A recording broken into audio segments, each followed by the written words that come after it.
Bonjour à tous. Bonsoir à tous, bonjour à tous. Ouais, on sait pas trop l'heure du coup. Voilà, on tente. Bienvenue sur Kotatsu. La première émission, donc en direct du Japon tous les dimanches à 11h. Voilà. Donc heure française, on précise, hein. C'est ça. On précise bien. Alors avant de commencer, on va faire un petit check du setup, notamment du son. Ouais. Est-ce que vous nous entendez? Est-ce que la musique n'est pas trop forte? Des choses comme ça. Voilà. Dites-nous. Dites-nous si la voix est ok. Est-ce que la musique est ok? Oui, non. Nickel, ok. Alors oui, j'imagine que c'est pour la première réponse et non pour la deuxième, donc peut-être la musique est trop faible.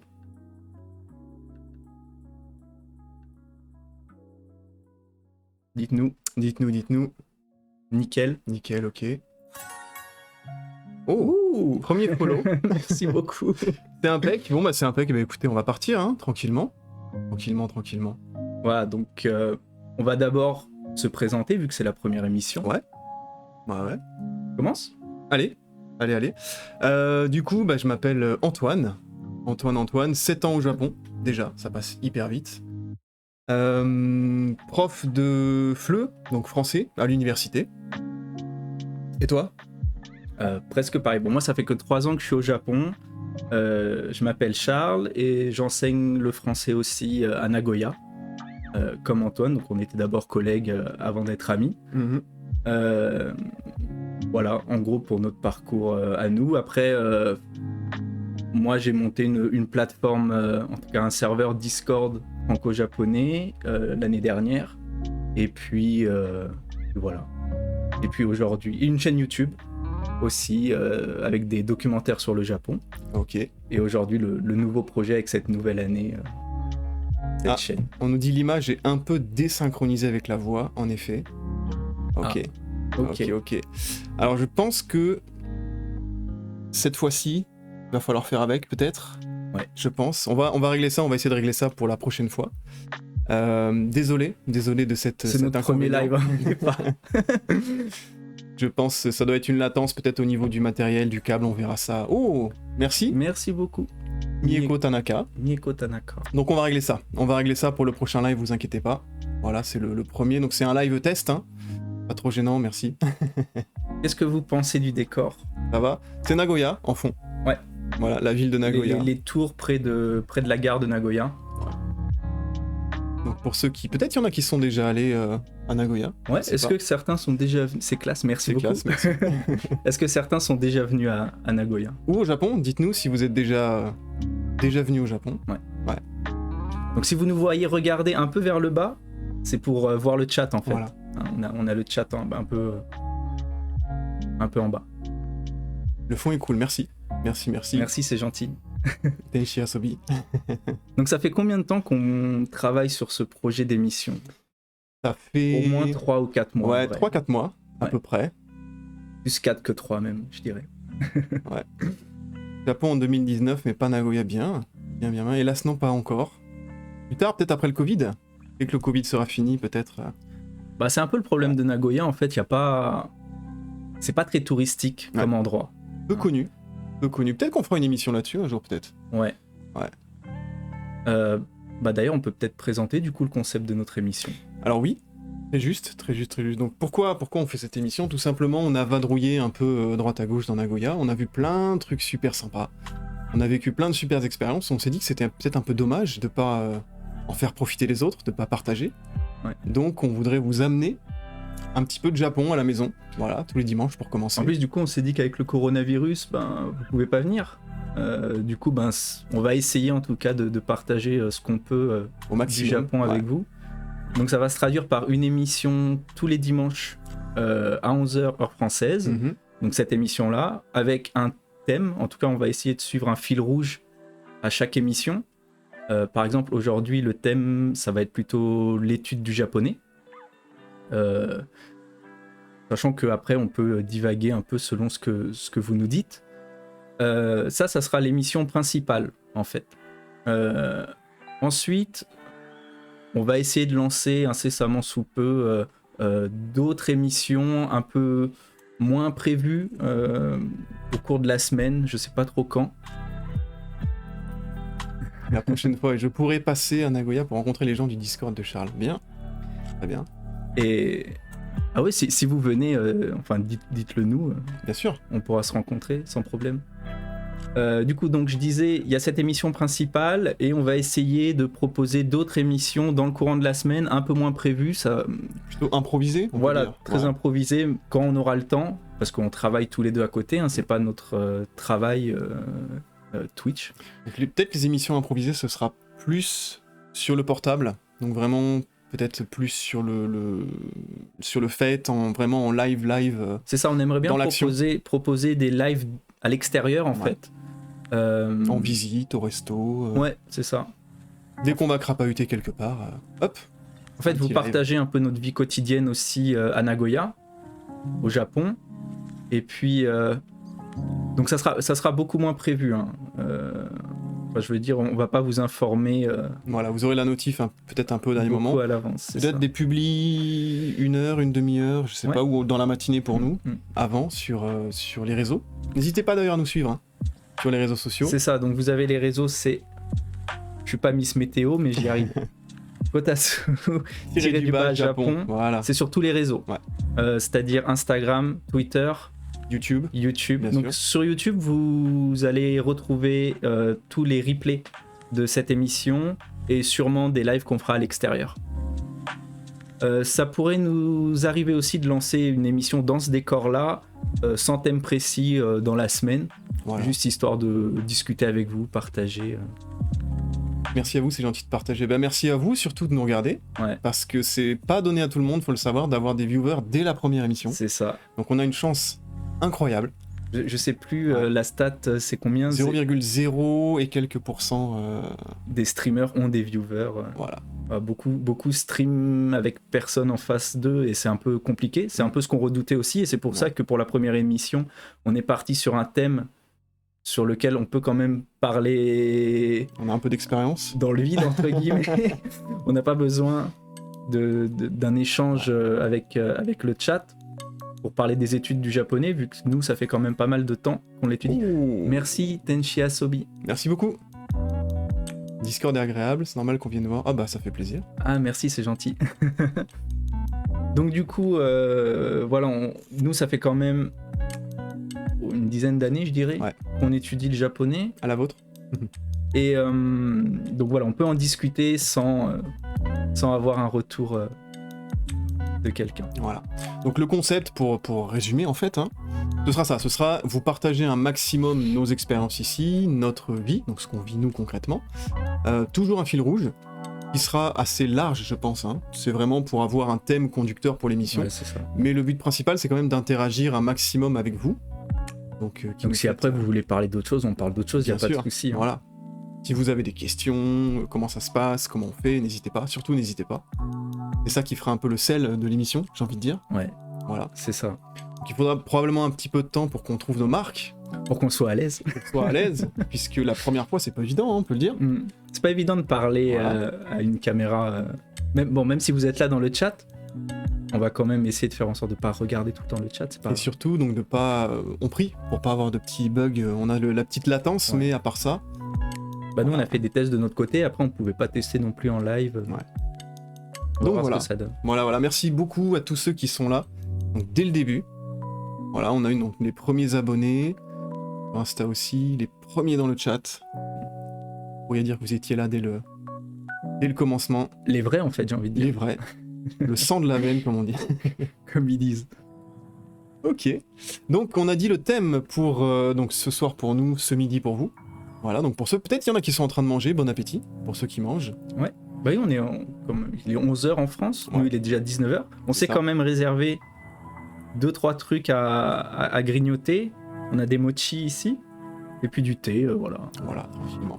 Donc pour résumer, le thème c'est l'étude du japonais, Ouais. puisque je pense qu'une grande partie des viewers ce soir sont ou viennent de ton Discord, je pense. Donc sont un minimum intéressés par peut-être la langue, l'étude du japonais. Donc on va commencer par parler de ça. Ouais, c'est ça. Donc, vous, par exemple, ça fait combien de temps que vous étudiez le japonais, par exemple? Nous, ça va faire bien Ouais, peut-être pas 10 ans pour moi, mais bon, j'ai eu des périodes de creux, on va dire.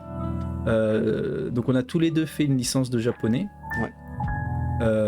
Moi, après la licence, c'est vrai que j'ai eu une période, donc le master, c'était pas du tout en lien avec le Japon. Ensuite, j'ai habité en Chine, du coup, j'ai pas eu l'occasion non plus de pratiquer, donc j'ai eu une grosse pause, on va dire. Mais j'ai commencé, ouais, peut-être il y a une dizaine d'années. Bah plutôt pareil, en fait, j'ai commencé assez tôt. J'avais quoi, 16 ans, je crois, avec les petites méthodes, tu sais, A6000, Ouais. à pas cher dans les magasins, qui sont pas mal, hein. Et après, bah, ça s'est un petit peu concrétisé avec la fac, hein, tout simplement, de japonais. Voilà, donc à partir de 18 ans, et puis jusqu'à maintenant, en fait. Donc ça fait longtemps. Je vois un peu plus d'1 an en parallèle du travail. Ouais. Il y en a beaucoup qui font ça comme un loisir, l'étude du japonais. L2 licence de japonais perso. Courage, c'est bien. C'est bien. Quelle université, par curiosité? Oui, dites-nous aussi, les raisons. Qu'est-ce qui vous plaît dans le japonais? Pourquoi vous avez commencé 1 an en période de creux? D'accord, ok. Dites-nous, est-ce qu'il vous motive? Quel est votre objectif ou grâce à quoi? Paris Diderot. Oh, Paris Diderot représente. C'est mon université, yeah. Est-ce qu'il y en a de Bordeaux ici? Bordeaux 3, peut-être. C'est pas si. Paris Diderot, là, à l'Ofarine. Tu étudies au Japon pendant 1 an. Bien. Ah, ben, bien, mais malheureusement, va falloir attendre encore un peu. Bah, c'est peut-être prévu, peut-être. Alors, le pseudo, désolé si on l'écorche, Maizi1, Maizi1, peut-être, je ne sais pas. Est-ce que tu as déjà le... Ouais, ah oui, bah ouais, ok, d'accord. Ok, donc faudra attendre un petit peu, ouais. La l'Ofarine. Bien sûr, bien sûr. Olympe de Gouges. Mais j'ai commencé il y a 2 ans, mais j'ai beaucoup procrastiné. Cette année, je m'y remets sérieusement. Ok, mise, d'accord. En fait, ça va être ça le plus dur quand vous apprenez tout seul. Okay. Le plus difficile, c'est de garder la motivation. C'est pas l'étude en soi. Ça, bon, si on étudie, on est obligé d'avancer, on peut pas régresser. Ouais. Le plus difficile, c'est de s'y tenir, en fait. Et moi, c'est sur ça que la fac m'a aidé, ça m'obligeait, en fait, à étudier. C'est ça, à se mettre le petit coup de pied aux fesses. Mais souvent, avoir un professeur, même, quand on a un professeur particulier, le professeur, bon, il a des connaissances, mais ce qu'il apporte surtout, c'est la motivation, parce que vous voulez pas le décevoir. Ou... Ok. Ah, Tenchi Asobi qui nous dit, j'ai fait 1 an à la fac comme langue optionnelle il y a 10 ans, puis arrêté, d'accord. Ah ouais, j'en ai vignoble, j'ai vraiment envie de découvrir plus, ok. Bah allez, go. Faut s'y remettre. Donc c'est là, Tenchi Asobi, je crois qu'il y est déjà... Qu'est-ce qu'il nous disait? Un peu plus d'1 an en parallèle du travail, ok, d'accord. Ouais, bah ouais, mais c'est pour ça la base que t'avais créé justement le serveur Discord, pour essayer de rassembler un peu les gens qui s'intéressent à ça, quoi. Moi, au début, j'avais créé le serveur Discord surtout pour mes étudiants, parce que c'est vrai qu'au Japon, surtout en période de coronavirus, on n'a pas vraiment l'occasion de rencontrer des Français et de pratiquer la langue, à part à l'école avec moi. Du coup, ils n'avaient pas d'autres interlocuteurs. Et c'est la première raison pour laquelle j'ai créé le Discord, c'est ça. Et puis ensuite, bon, la balance s'est très très vite inversée avec beaucoup plus de Français. Mais tant mieux, qui sont venus parce qu'ils apprenaient le japonais. Et c'est cool, franchement. Moi, j'essaye de répondre au maximum à vos questions. J'ai pas réponse à tout non plus. C'est pas ma langue maternelle, mais... Et vraiment... Merci beaucoup, c'est gentil. Après, si vous avez un pseudo différent du Discord, je sais pas vraiment qui vous êtes là du coup. Je vous reconnais pas, mais merci, ça fait plaisir. Alors, est-ce que tu as vu des progrès chez tes étudiants? Ouais. J'ai vu des progrès dans le langage plutôt oral, hein. Ça me sort des MDR en cours.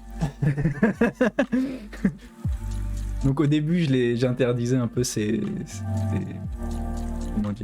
abréviations. Ouais. Puis finalement, ils se sont habitués. Non, sinon je vois des progrès.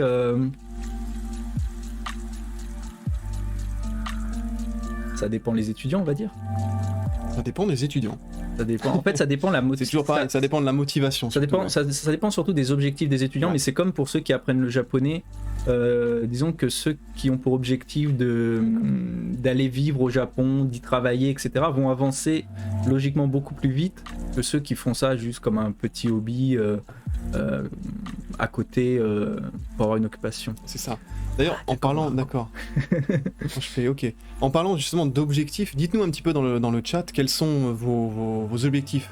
Pourquoi vous vous êtes lancé dans l'apprentissage du japonais? Ça nous intéresse aussi de savoir ça. En fait, souvent la progression est en lien très étroit avec les objectifs. Ouais.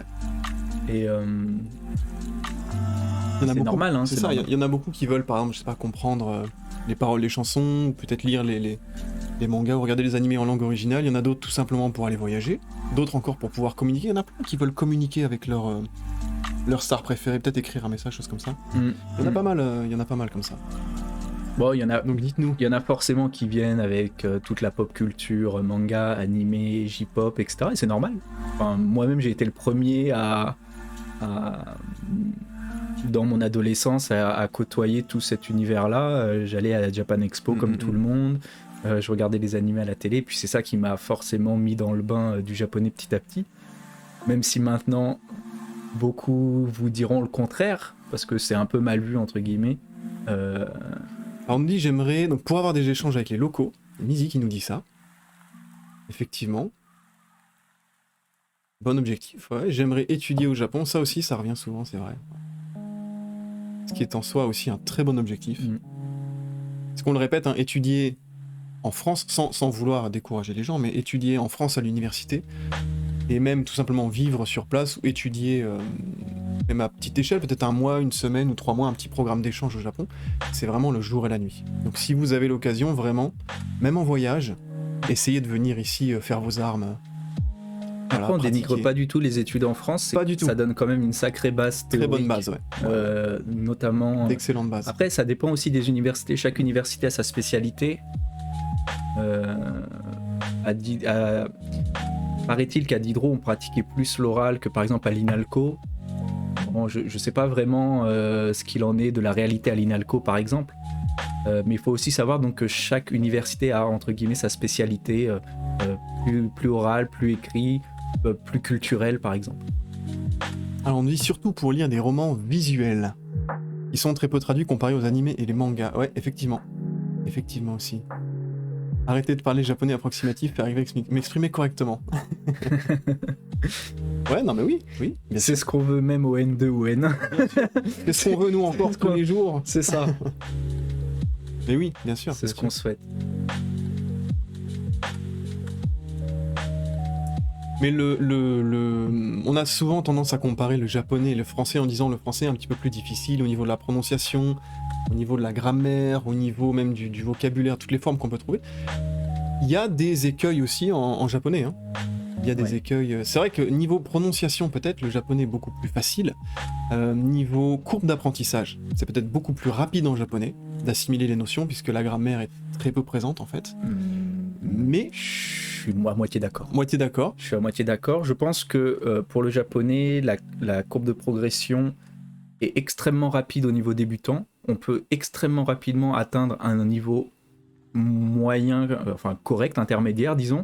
Vous pouvez vous débrouiller, communiquer tranquillement. Le pic entre intermédiaire et un langage courant, en tout cas un très très bon niveau, est extrêmement difficile. Les nuances sont extrêmement précises. Alors, je trouve que la progression en français sera différente. Les points de grammaire en français de base sont assez complexes au début, mais une fois cette étape passée, ça va. Je pense que la courbe de progression est le contraire du japonais en français. Ce serait intéressant d'ailleurs de réfléchir. Pourquoi ? En japonais, il y a un petit peu la dimension... comment dire ? Essayer de faire comprendre à l'autre ou de comprendre ce que l'autre veut dire, ce qui implique pas mal de jeux un petit peu psychologiques dans la langue, alors qu'en français, on est plutôt à vraiment dire tout ce qu'on pense. Ouais, la situation a la beaucoup d'importance. beaucoup d'importance. Ouais. Donc niveau débutant, ça on le sent pas. On le sent pas vraiment. on s'exprime, on tâtonne un petit peu. Arrivé, donc comme tu dis, après le niveau intermédiaire jusqu'à avancer, effectivement là on commence à sentir l'importance du contexte un petit peu culturel, j'ai envie de dire. Ouais. Donc Contexte on verra, culturel, là on parle de niveau débutant, intermédiaire. Il y a des termes beaucoup plus précis pour définir les niveaux en japonais, notamment les termes utilisés dans les examens internationaux de japonais JLPT, qui vont du N5 au N1. On fera d'ailleurs, je pense, une émission qui est plus ou moins prévue. Dites-nous si ça vous intéresse vraiment, si vous voulez Ouais. voir ce genre d'émission, peut-être sur comment ça se passe, quelles sont les épreuves, quels C'est sont ça. les... Donc comme on a tous les deux Partie passé le difficile, JLPT plusieurs fois, à des niveaux différents chacun, on pourra faire... on pourra vous expliquer un peu le déroulé de l'épreuve, comment la préparer, quelques astuces. Mais on fera ça peut-être un peu plus tard quand le jour des examens approchera, à mon avis. Mais c'est prévu. Voilà. Je sais pas s'il y en a qui Ça vont le m'intéresse, passer, il y a mais, Midi qui dit ça m'intéresse. bah dites-nous. Voilà. Si même vous voulez nous dire les thèmes qui vous intéressent en général, n'hésitez pas en fait, parce que nous, ça nous aide à préparer l'émission en amont.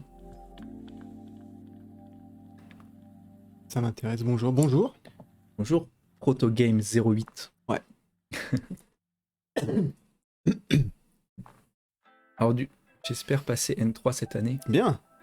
C'est cool. N3 pour moi, c'est le niveau palier, celui où déjà on commence à se débrouiller pas mal. Il y a Loulou Multipass qui nous dit oh merci, merci pour l'abonnement, merci pour le follow. Games, c'est gentil. Quand le Kiego commence, les difficultés commencent, c'est vrai. C'est vrai. Alors, heureusement, intéressé par le JLPT aussi, très bien. Heureusement, le Kiego, il y a beaucoup de par cœur. Ça peut sauver, heureusement. C'est des formules qu'on retrouve souvent dans des contextes bien précis, avec des personnes bien L'examen de précises. japonais, c'est beaucoup du par cœur en fait. Ouais. Mais pour le Kiego, ça peut se masteriser si vraiment on bachote et il n'y a pas à réfléchir en fait, le Kiego. C'est tel endroit, telle tournure, et puis Moi voilà. aussi, j'aimerais bien me rendre au N3 bientôt. Bien. Les exemples de tests de N5. Ok, on note. Pour moi, chaque niveau de JLPT a un objectif différent. Le N5, ça sera plus pour valider le tout début, voir qu'on part pas dans une mauvaise direction. Là où le N3, ça sera plus pour attester d'un niveau intermédiaire. Et où le N2, ça sera plus pour déjà peut-être chercher du travail au Japon. Et le N1, c'est le Graal, quoi. Ouais. Le N1, qui ouvre toutes les portes. Alors on nous demande, il est quelle heure en ce moment au Japon? C'est en haut à droite. D'ailleurs, je vois qu'on n'a pas changé la date. On n'a clairement pas changé la date. On n'a pas changé la date. On est toujours en 2021 ici. Voilà. On va peut-être le faire, non? Je sais pas. On peut. On peut peut-être le faire. On est le... Les erreurs de débutants. Ouais. Les erreurs de débutants. On est le 1er janvier. Est-ce que tu vois C'est quoi d'ici? Non, je vois rien. Non. Attends, bouge pas. Premier incident technique. Premier incident technique, vas-y tape le... Je dois taper le jour ou le mois? Le 1, attends, je vais...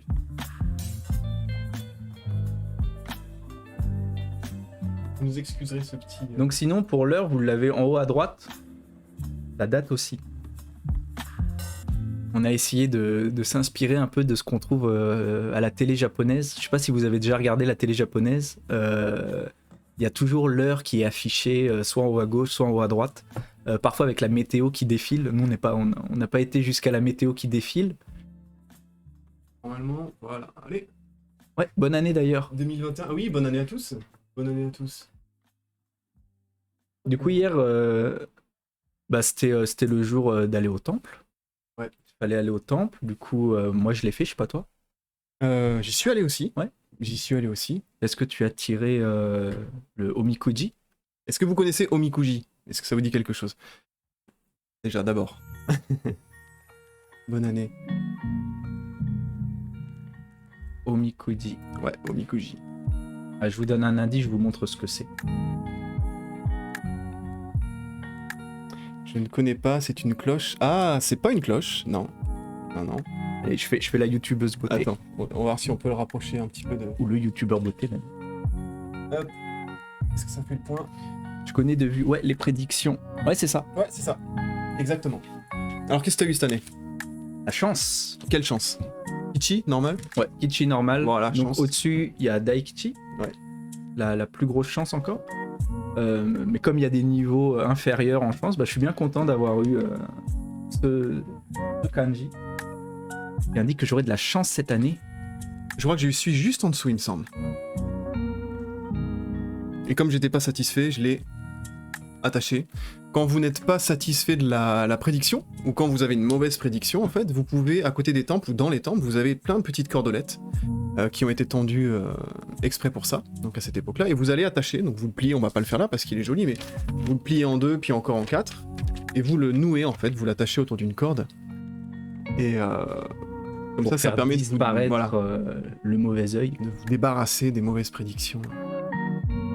Donc j'espère personnellement que cette chance cette année se traduira dans les projets qu'on monte tous les deux, et notamment cette chaîne-là, Kotatsu. D'ailleurs, je ferai pareil si j'ai pas la meilleure prédiction. Alors tout le monde fait ça, hein. C'est assez intéressant. Peut-être t'as les photos de... T'as pas des photos des cordes avec tous les omikuji attachés? J'ai peut-être les photos des cordes.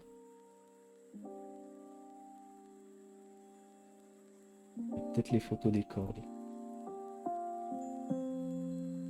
Essaie de regarder si tu peux trouver. Attendez. Alors attends, on va peut-être pouvoir partager, on va regarder. On va regarder du coup, si tu on veux le peut, partager là? Ouais. Ah, on va tenter, alors attendez, on va tenter un petit partage d'écran. On est des dingues. On est des dingues. On est des fous. On va tenter ça. Bon, pendant ce temps, je mange. Alors, Excusez s'il y a des misophones parmi vous, j'ai quand même pensé à vous. On s'est arrangé pour pas prendre des truc qui craque des un trucs peu. qui craquent, qui croustillent et tout. Est-ce que ça marche? Est-ce que ça marche? Est-ce qu'on voit... Pas du tout. Pas du tout. Pas du tout. Ah. Attends. Hop. On va essayer. Tac. En même temps, ça aurait été trop beau que ça marche. Ah oui, bien sûr. Ces prédictions, c'est juste le 1er janvier. Il me semble qu'on pouvait en acheter en plein mois d'août. Ouais, on peut en prendre tout le temps en fait. Ah, Toute l'année. Petite pub gratos. Alors, elle est où? Là. Voilà. Vous voyez, il y a vraiment beaucoup de petites... des petits papiers attachés. Et ça, c'est une petite partie. Faut imaginer que vous avez quand même des dizaines de mètres de cordes comme ça qui ont été tendues, avec des centaines de mauvais tirages, on va appeler ça comme ça. Moi, j'ai de la chance, je touche du bois, je touche le bois de la table. Depuis mon arrivée au Japon, j'ai jamais tiré de mauvaise fortune. J'ai toujours eu la bonne fortune jusqu'ici. Je touche du bois. Allez, on va retenter une transition. Oh. Oh là. Ah oui, que c'est classe, non? Franchement. Alors, attends, regarde. Prédiction, c'est juste pour le 1er janvier, oui, effectivement. Alors, je pense que oui, ça dépend. Il y a peut-être des temples qui font des tirages comme ça. T'as répondu à cette question, je crois déjà. Mais il me semble qu'il doit y avoir des temples, oui, qui proposent des tirages comme ça, un petit peu n'importe quel moment de l'année, je pense. Actuellement, j'apprends le japonais parce que je souhaite partir travailler au Japon. Bien, dans les vignes. Rare, mais super. Je suis diplômé en viniculture, d'accord. Viticulture, pardon, excuse-moi. Culture, je voudrais savoir si ce projet est possible. Bah, franchement, j'ai envie de dire, si t'as à la fois la motivation, n'importe quel projet est possible. Peu importe la période, peu importe le visa, peu importe ce que les autres en pensent. Franchement... Ça, c'est l'esprit shonen. Non, mais, honnêtement, on nous a tellement dit, non, les gars, franchement... Honnêtement, tout ce qui est importation...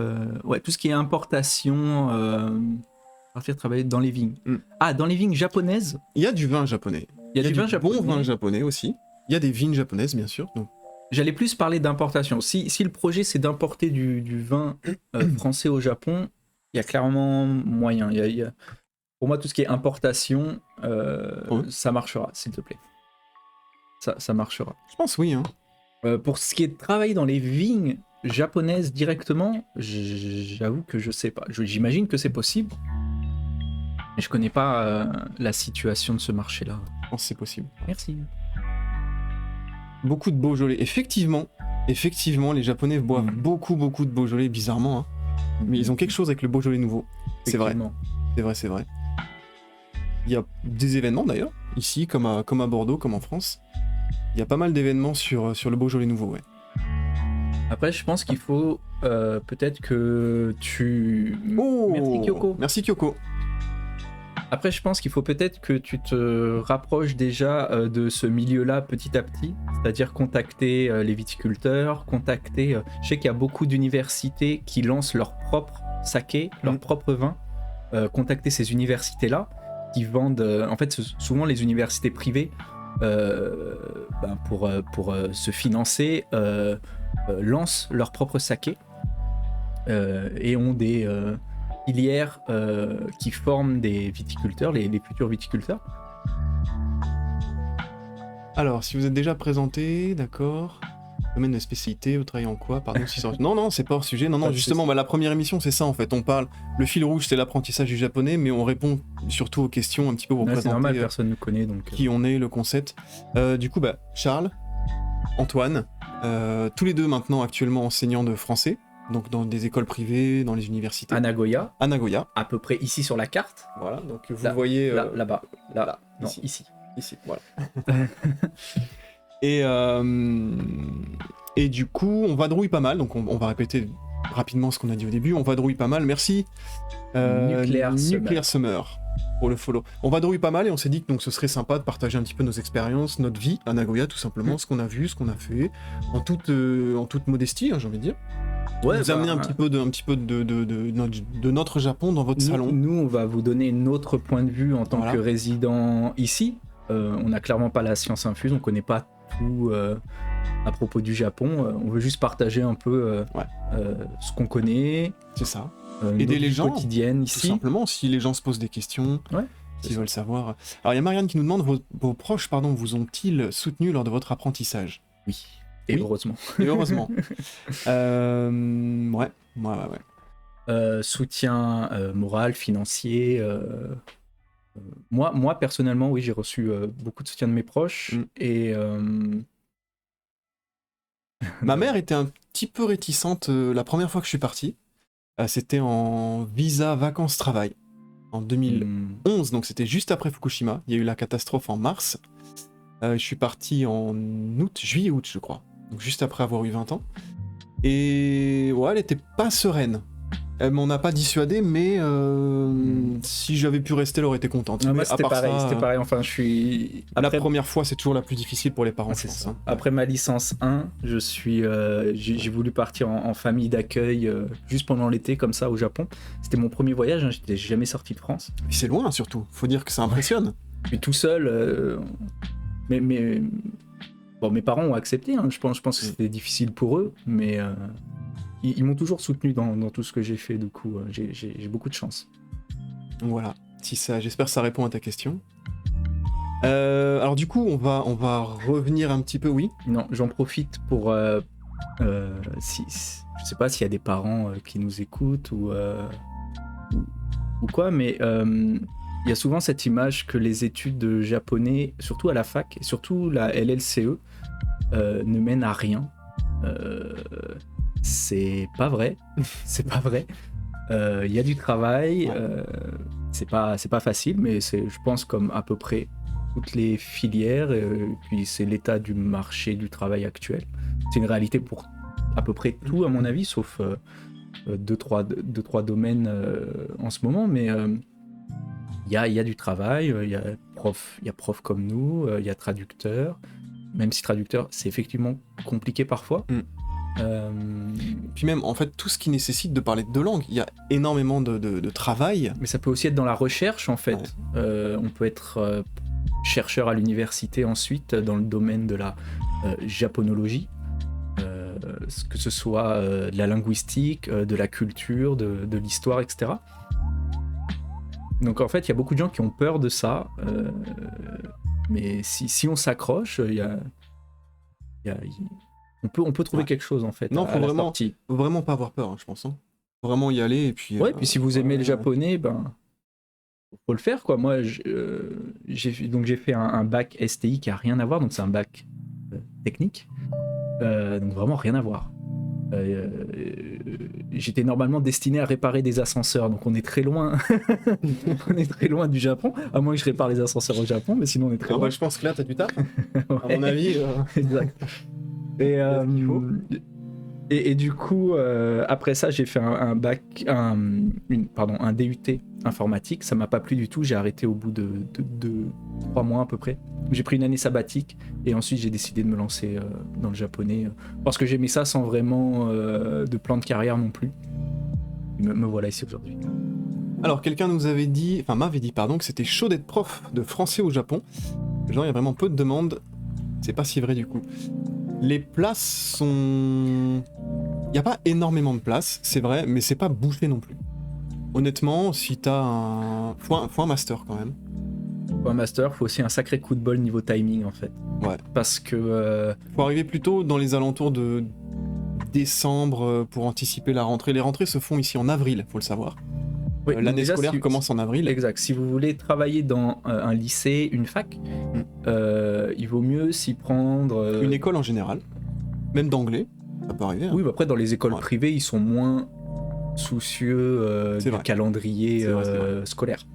Si vous voulez travailler dans un milieu scolaire, effectivement, il faudra prendre en compte le fait que la rentrée est en avril. Donc si vous arrivez en juin pour postuler, malheureusement c'est un peu tard. Donc ouais, je sais pas, l'automne de l'année d'avant, c'est pas mal.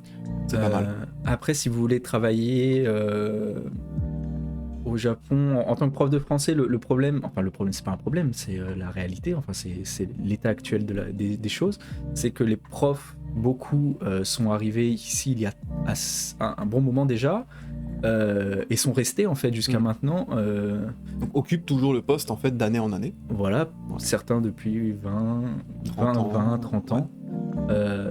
Donc en fait, il faut un coup de bol au niveau timing si par exemple quelqu'un prend sa retraite ou rentre en France à ce moment-là. C'est pas comme le marché par exemple de l'enseignement du français en Chine qui est en perpétuel renouvellement où il y a que des jeunes et ça change tous les ans, etc. Là, on n'est pas sur ce genre de Après, d'opportunité. Ça, c'est vraiment pour les places, on va dire, officielles à long terme, mais il y a quand même pas mal de contrats de vacataires qui sont quand même disponibles. Vous serez pas à plein salaire, mais il y a quand même pas mal de contrats pour quart-temps, tiers-temps, mi-temps. On peut trouver quand même assez relativement facilement, on va dire. Relativement facilement. Après, est-ce que vous voulez vivre au Japon ou survivre au Japon ? Ça, c'est la question. C'est la question aussi. Voilà. Si vous êtes à Tokyo en tiers-temps, ça va être dur. C'est compliqué, quoi. Pour rebondir là-dessus, d'ailleurs, pour vivre, en tout cas pour mieux vivre au Japon, peut-être le petit conseil qu'on pourrait vous donner, c'est en plus de la licence ou en plus du master japonais, armez-vous d'un autre truc derrière. Ça peut être pas mal. C'est ça qui fera la différence. Même un an de spécialisation, je sais pas, ou même 2 ans à BTS ou n'importe quoi, que ce soit dans le commerce international, que ce soit dans le domaine, j'ai vu tout à l'heure, on a vu le domaine viticole par exemple, ça c'est bien, c'est super. Et comme ça, vous aurez 2 cordes à votre arc. Non seulement vous pourrez parler japonais, vous connaîtrez la culture, mais en plus vous aurez un domaine de spécialité, parce qu'ici, des gens qui parlent japonais, il y en a des millions. C'est ça. Et mieux que nous, et mieux que tous ceux qui viendront de l'étranger. Donc il faut avoir quand même une petite quelque chose qui nous rend un peu précieux. D'ailleurs, vous pouvez même avoir juste une spécialité première, et puis que le japonais soit quelque chose que vous avez travaillé à côté, même pas forcément à la fac. Arriver, même débarquer au Japon, l'apprendre ici, après avoir fait ses études. Ce qui est plus important que le diplôme de japonais, par exemple d'une licence ou d'un master, ce qui est plus important que le diplôme, c'est votre niveau réel en fait. Si vous avez appris le japonais à côté le soir chez vous, ça marche aussi très bien. Bien sûr. Et puis bon, sur place, une fois que vous y serez, voilà. Le plus difficile, c'est d'y entrer. Une fois que vous y êtes, c'est bon. En général. Les professeurs d'anglais se plaignent souvent de ne pas faire du vrai travail, juste du parottage d'un cursus donné. Qu'en est-il du français ? Je pense que ça dépend de l'endroit où on travaille en fait. Ouais.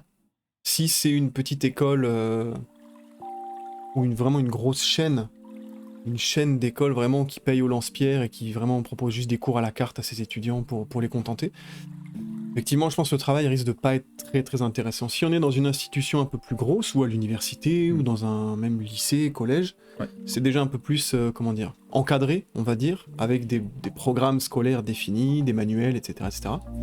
Donc, les mêmes pour tous les élèves. Et là, le travail est un peu plus intéressant, un peu plus... Le contenu du travail sera très différent dans un milieu scolaire et dans un milieu d'école privée. Bah, Pas peut-être d'école de langue en tout cas. on peut prendre notre cas par exemple, on travaille, toi tu as travaillé, donc on travaille dans le même établissement maintenant qui est une école privée, une école, comment on pourrait appeler ça,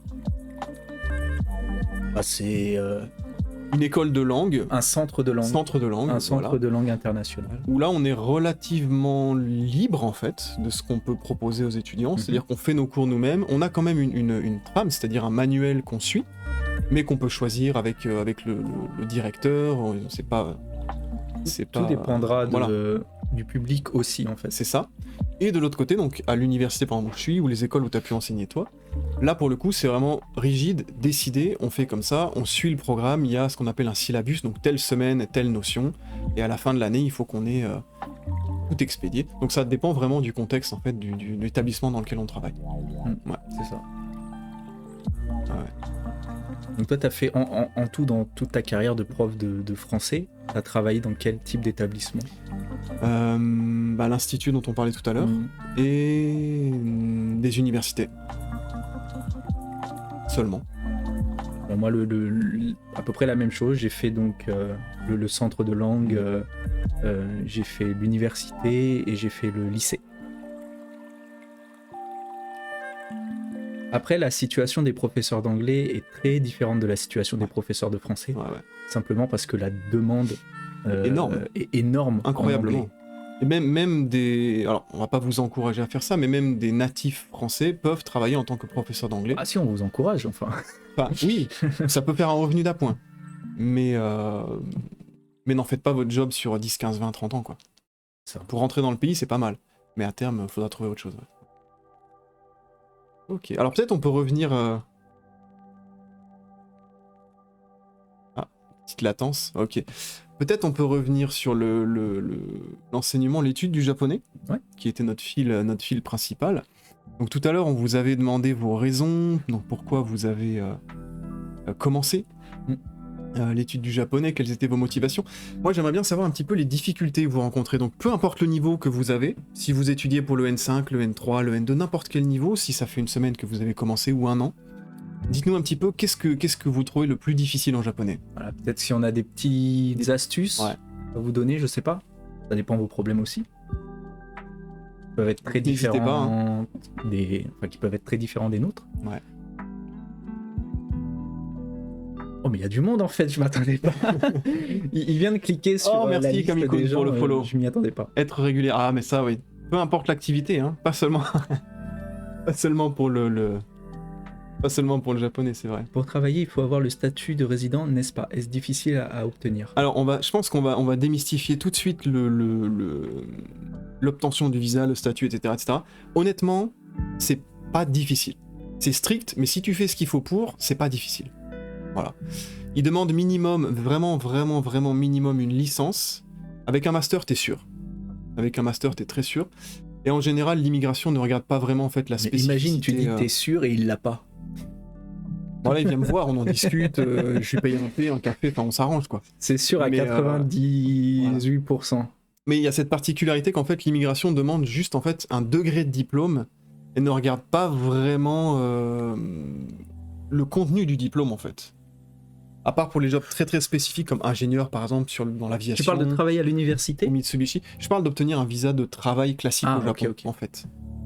Non, en général, tu fais la demande pour peu qu'il y ait un établissement qui te soutienne, donc c'est-à-dire qui donne ton aval en disant oui, cette personne va travailler chez nous, que c'est tel petit papier que tu vas à l'immigration avec ça, avec la copie de ton diplôme, quelques documents à remplir qu'ils vont te donner. En général, il n'y a pas de problème. Enfin, dans mon entourage, personne ne s'est vu refuser un visa de travail classique. Donc non, honnêtement, non, ça va. C'est pas facile. Ce qu'il faut, c'est être sponsorisé. Ouais. Une fois qu'on a le sponsor, en général, ça va. Je serais moins catégorique qu'Antoine en disant que ça va dans tous les cas. Je suis pas sûr.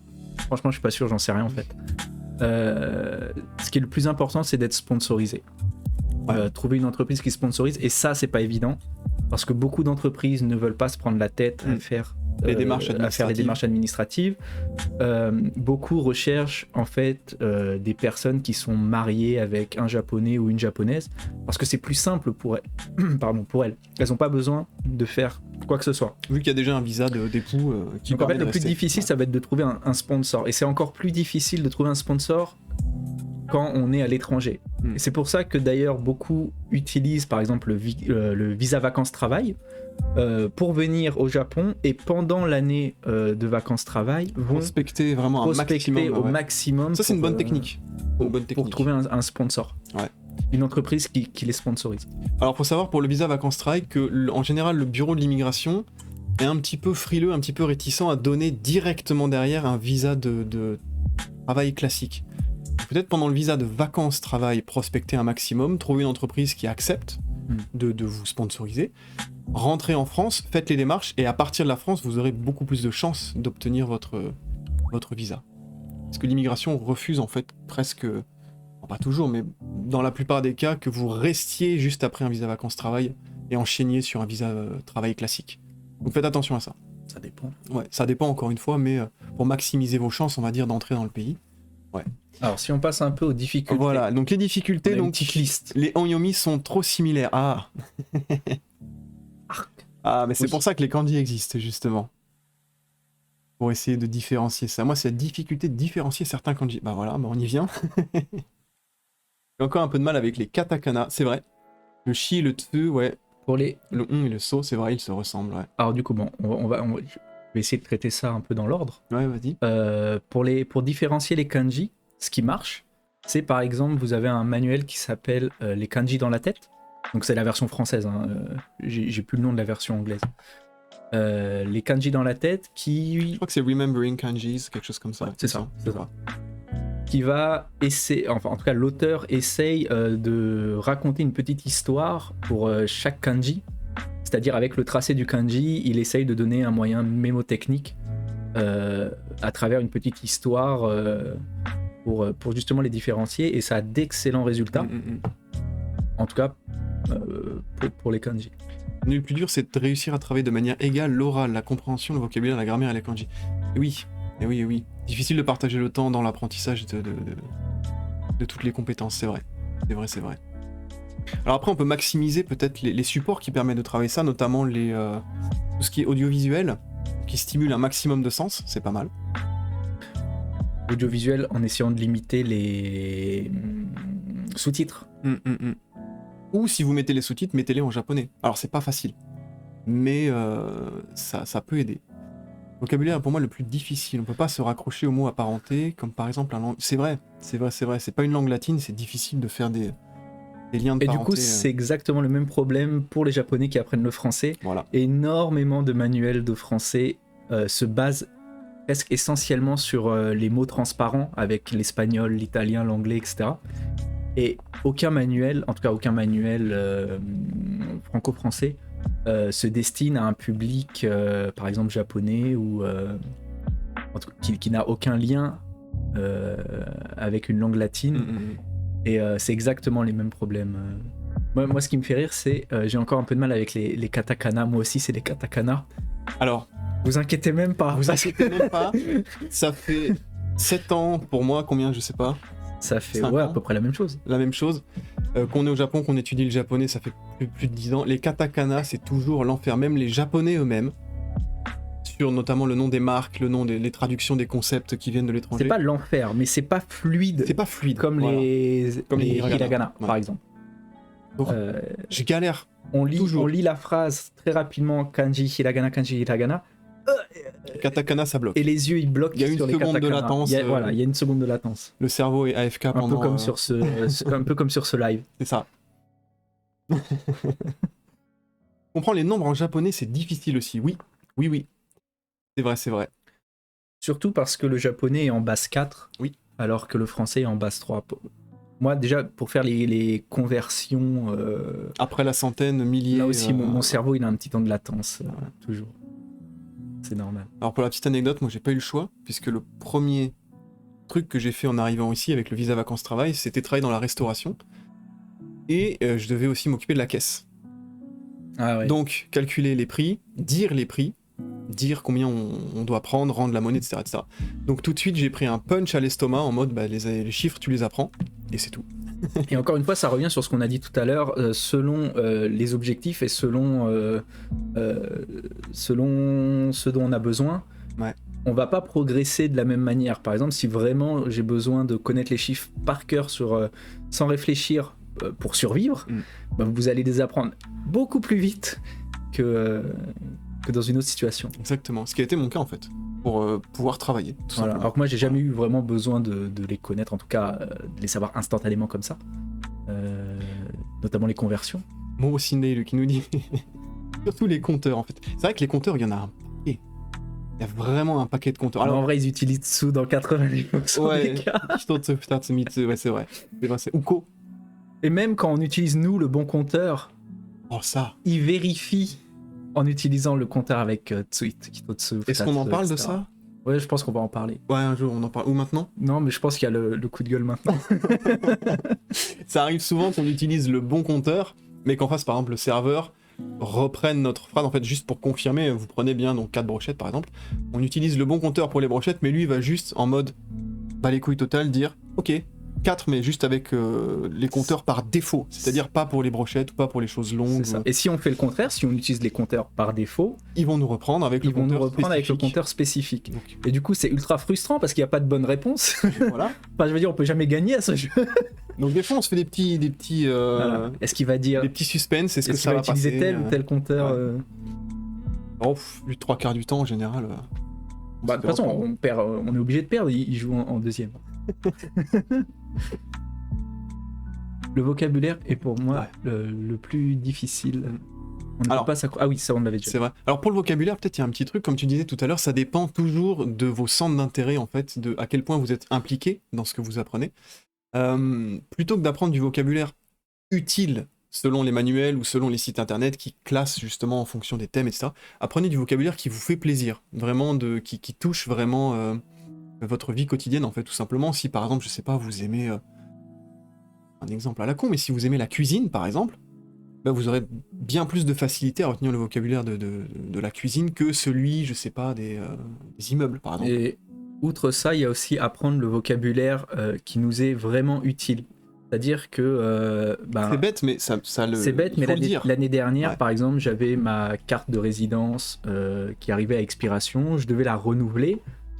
Bah, maintenant, je connais les termes administratifs. Alors, je ne connais pas des termes peut-être plus simples, mais je connais cela parce qu'ils m'ont été utiles, parce que j'en avais besoin en fait. C'est encore une fois, si on en a besoin pour survivre, ils rentrent dans la tête et on ne les oublie jamais. C'est ça. Donc vous, forcément, comme vous êtes moins confronté à la vie quotidienne ici, c'est différent.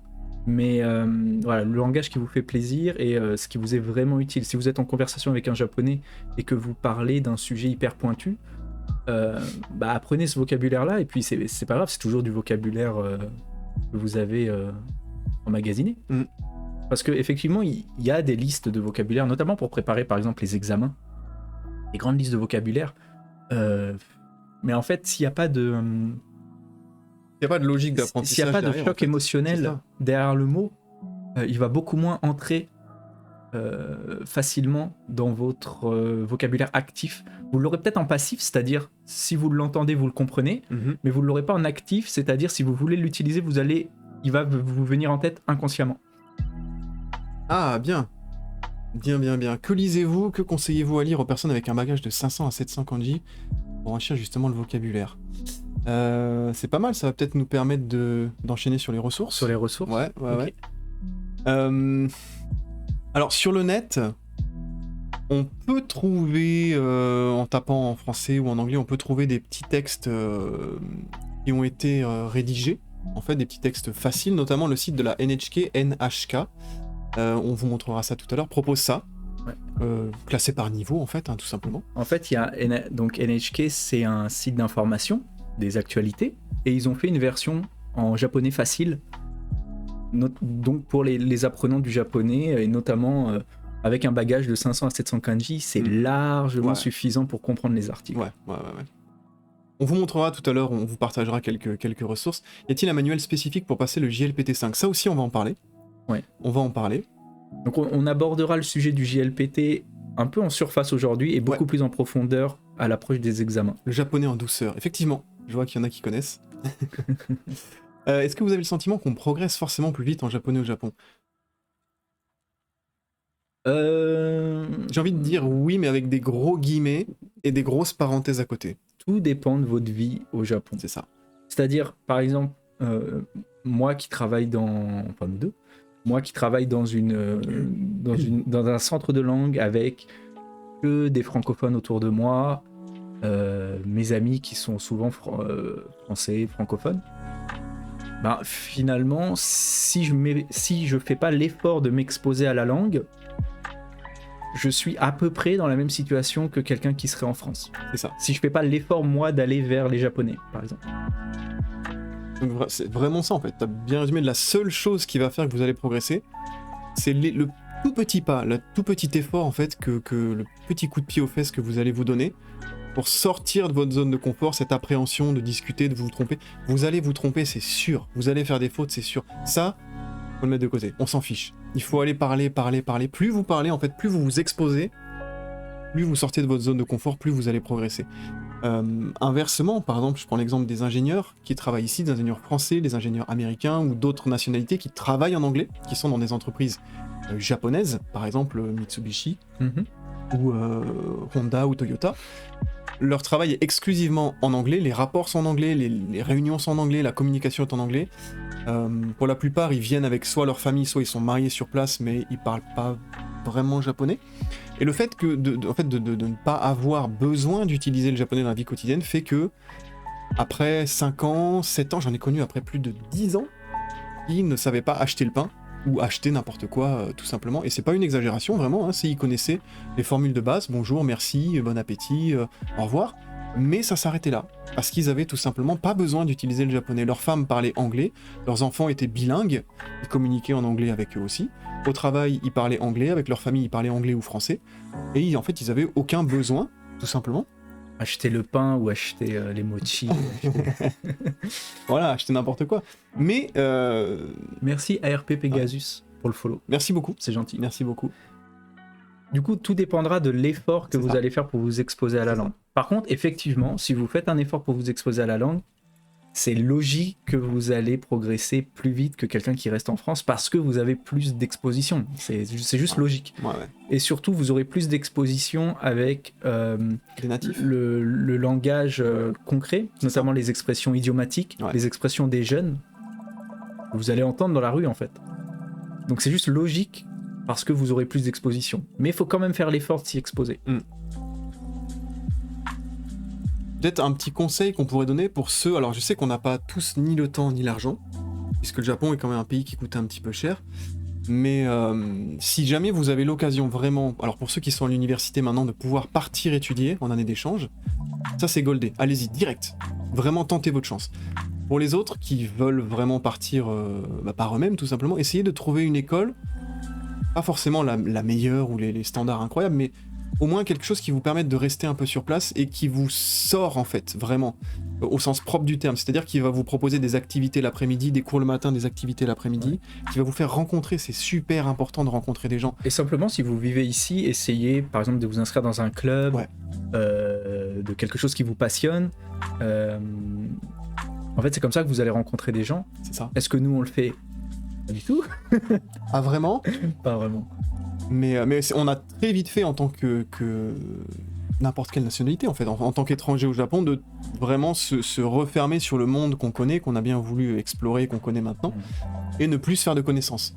Et ça, je pense, c'est une erreur à pas faire. C'est de vraiment sortir un maximum, rencontrer un maximum de gens. Là, vous allez progresser. Ouais, exposez-vous. Vraiment, Mais même si exposez-vous. vous restez en France, exposez-vous aux japonais. Écoutez de la musique japonaise, regardez la télé japonaise, regardez des replays, regardez des séries japonaises. Même si vous comprenez pas tout, et c'est ce que je dis à mes étudiants, même si vous comprenez pas tout en français, exposez votre oreille. C'est ça qui va vous la forger. C'est pas grave de pas tout comprendre, en fait, on s'en fiche.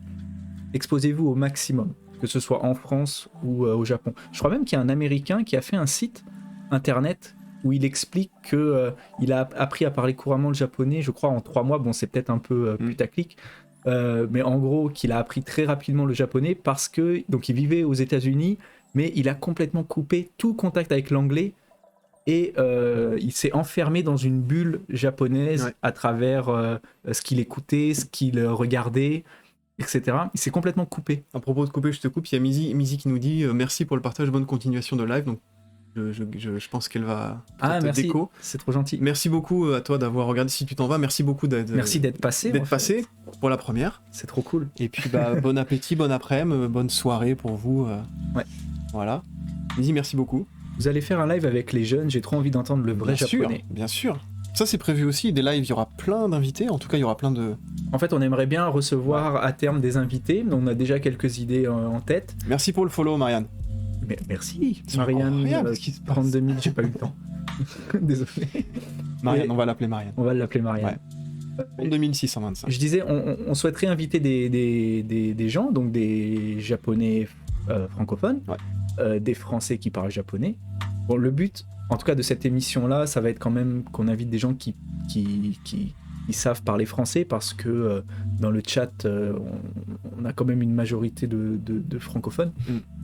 Par contre, C'est vrai, Dans- Internet c'est un grand privilège, c'est vrai.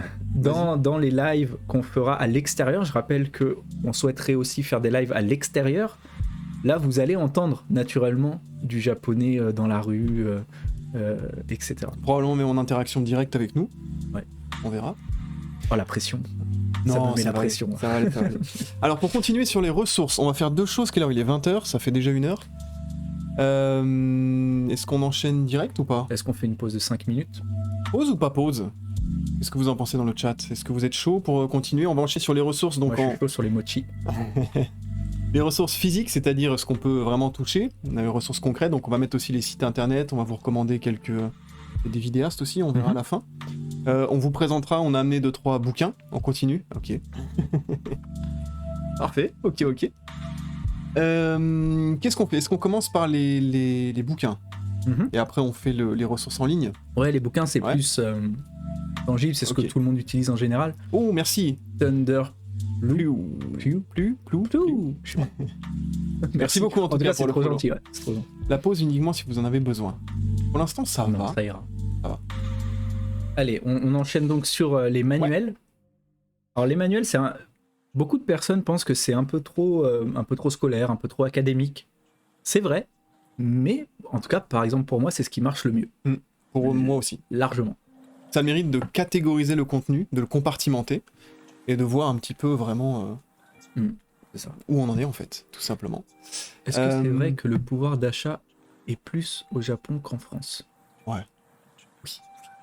Ouais, les Japonais dépensent beaucoup, hein, honnêtement. Je pense Ça que je tourne. m'exposerai pas trop en disant même largement.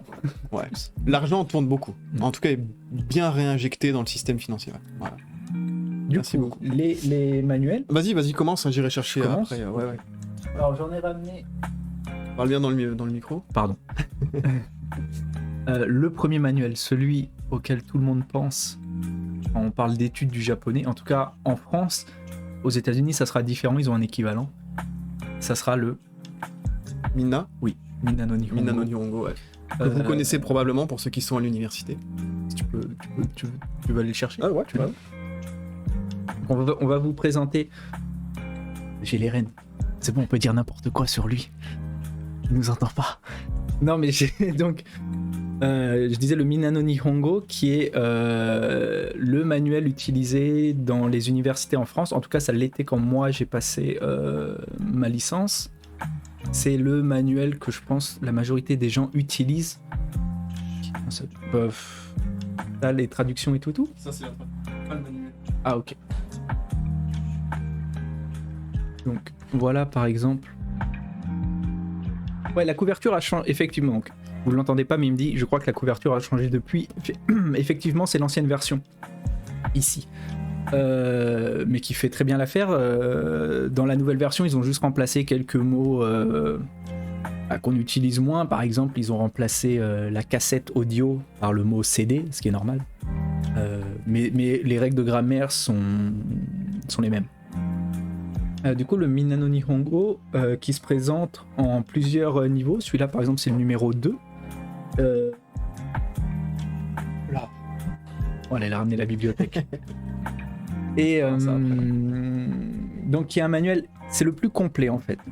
Vous travaillez toutes les compétences avec celui-là. Ouais. La grammaire, le vocabulaire, les kanji, la compréhension orale, la compréhension écrite, il est super complet.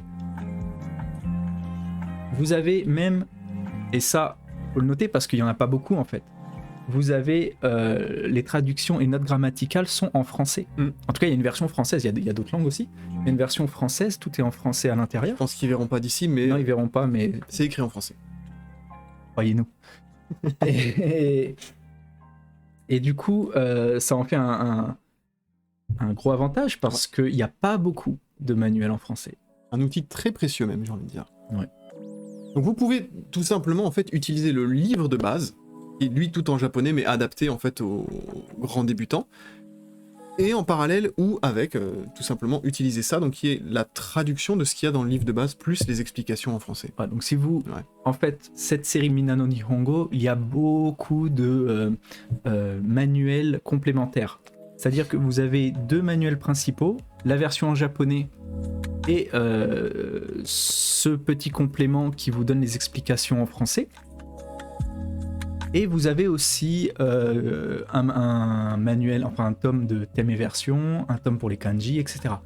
Au final, ça peut revenir très cher, Minano Nihongo. Donc, Attends, voilà, c'est bon, petite latence, ok.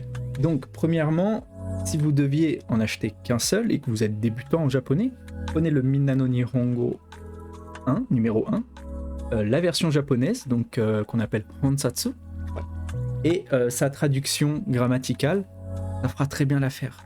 Ça suffit. Tout le reste... Bon. De toute façon, il y a les CD, je pense, déjà dans le... Je sais plus s'il y a les CD dans le livre de base. Je crois pas, je crois que c'est à part encore. C'est à part. Vous pouvez trouver les audios sur YouTube, mais il y a toujours moyen de s'arranger pour avoir ces audios-là. Ouais. En plus, en vrai, les audios, ils datent. Donc il y a ça, c'est une bonne base, c'est une très très bonne base. Ouais, Minano Nihongo, c'est cool. On va rester juste dans le français, vraiment français. Alors pour ceux, je pense, qui connaissent Julien Fontanier, je pense que la plupart de vous le connaissent déjà, il l'a présenté, on n'en parle même plus. Le Kanji Tokana, bien sûr. Voilà, donc ça c'est une base donc pour tous ceux qui étudient tout simplement l'écriture. Voilà. C'est pas indispensable, honnêtement. Je l'ai acheté, mais je m'en sers pas beaucoup. Mais c'est un très bon, entre guillemets, dictionnaire de kanji, qui est pas mal. Bien sûr, la base. Maintenant, sachant que des applications font beaucoup mieux le taf, mais pour ceux qui aiment le format papier, encore, ça reste très appréciable. Alors, on va présenter d'autres formats après. Voilà. C'est vrai qu'il est interdit de fumer dans la rue.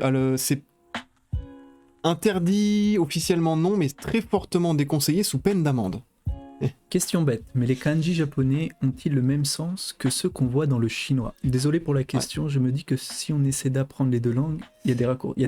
Oui. Certains ont le même sens. Le même. Pas tous. Non, pas tous. Certains.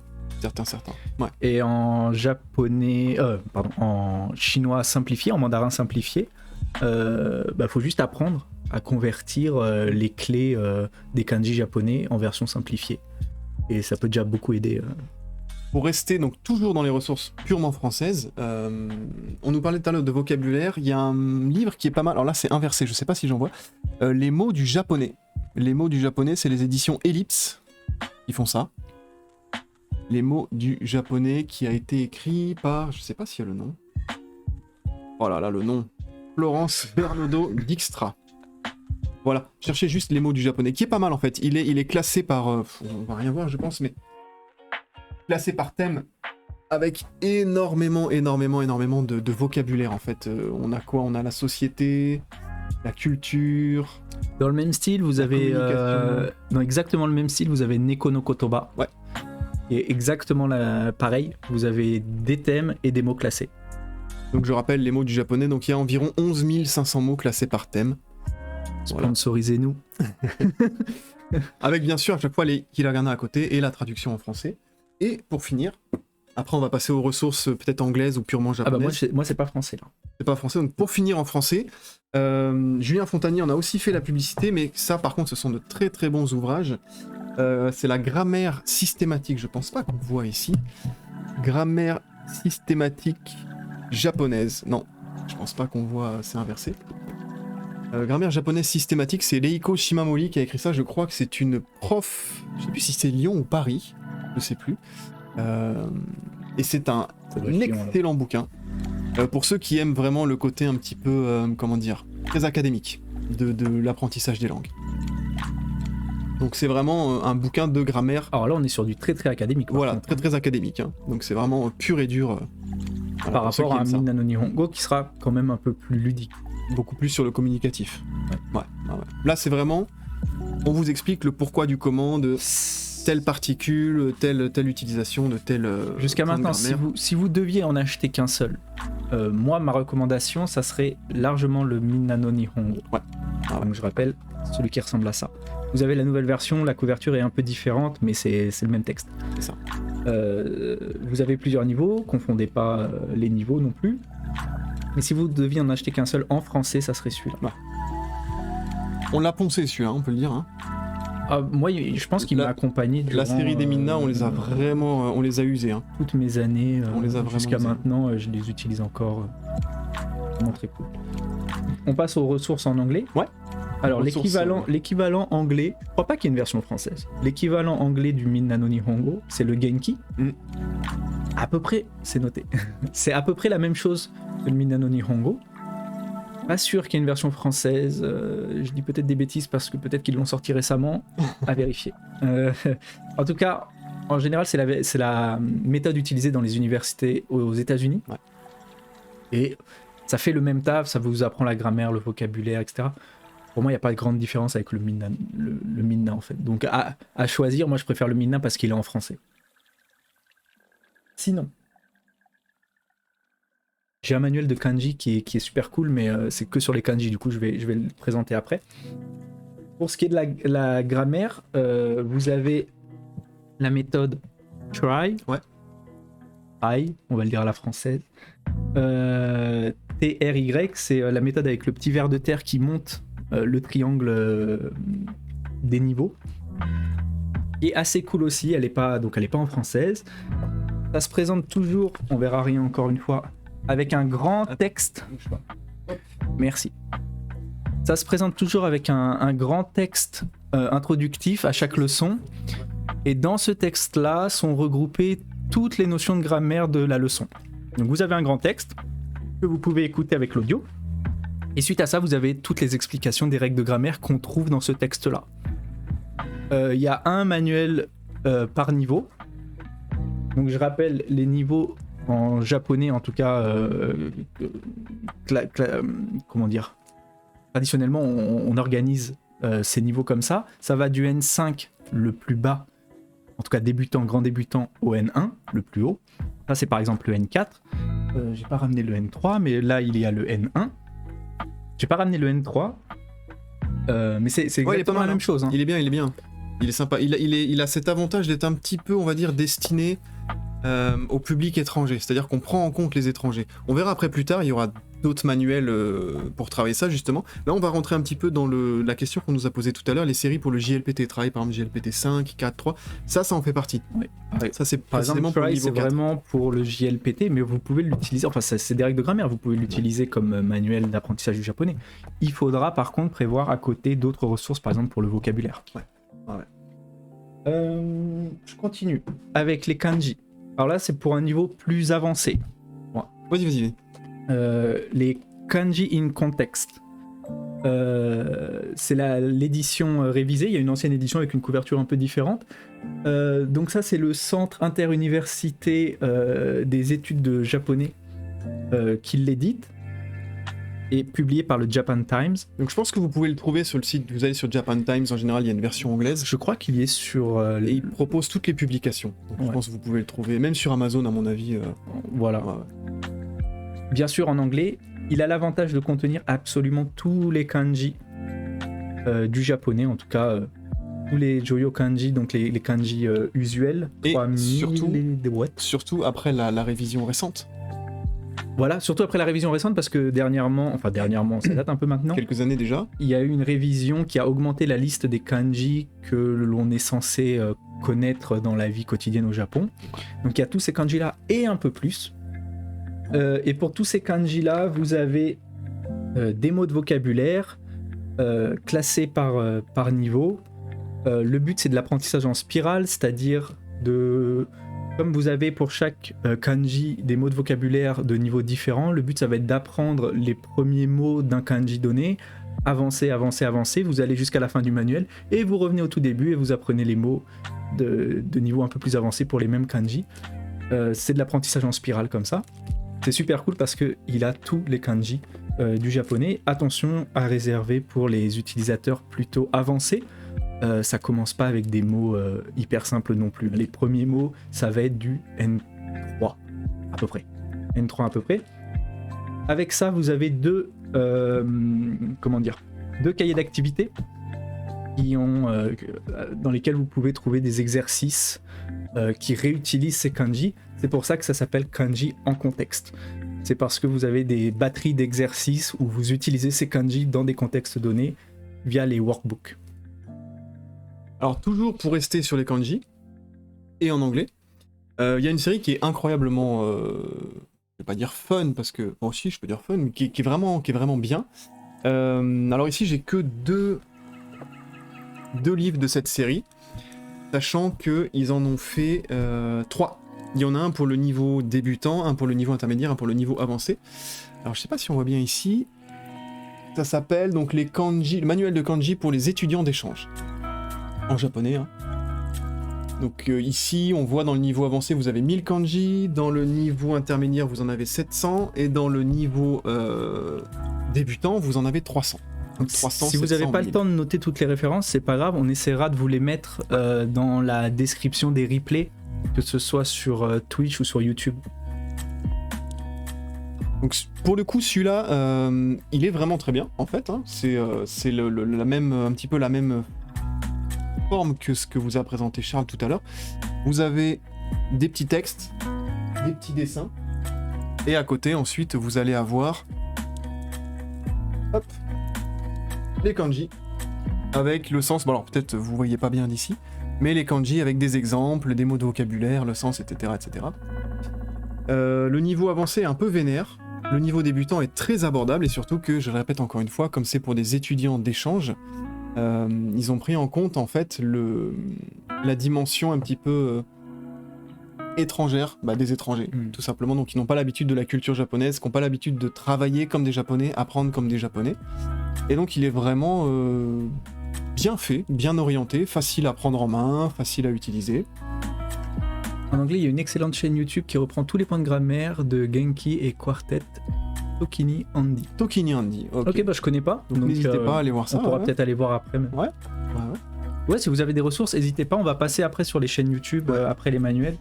Donc la série, voilà. Hein. Voilà pour les kanji. Voilà pour les kanji.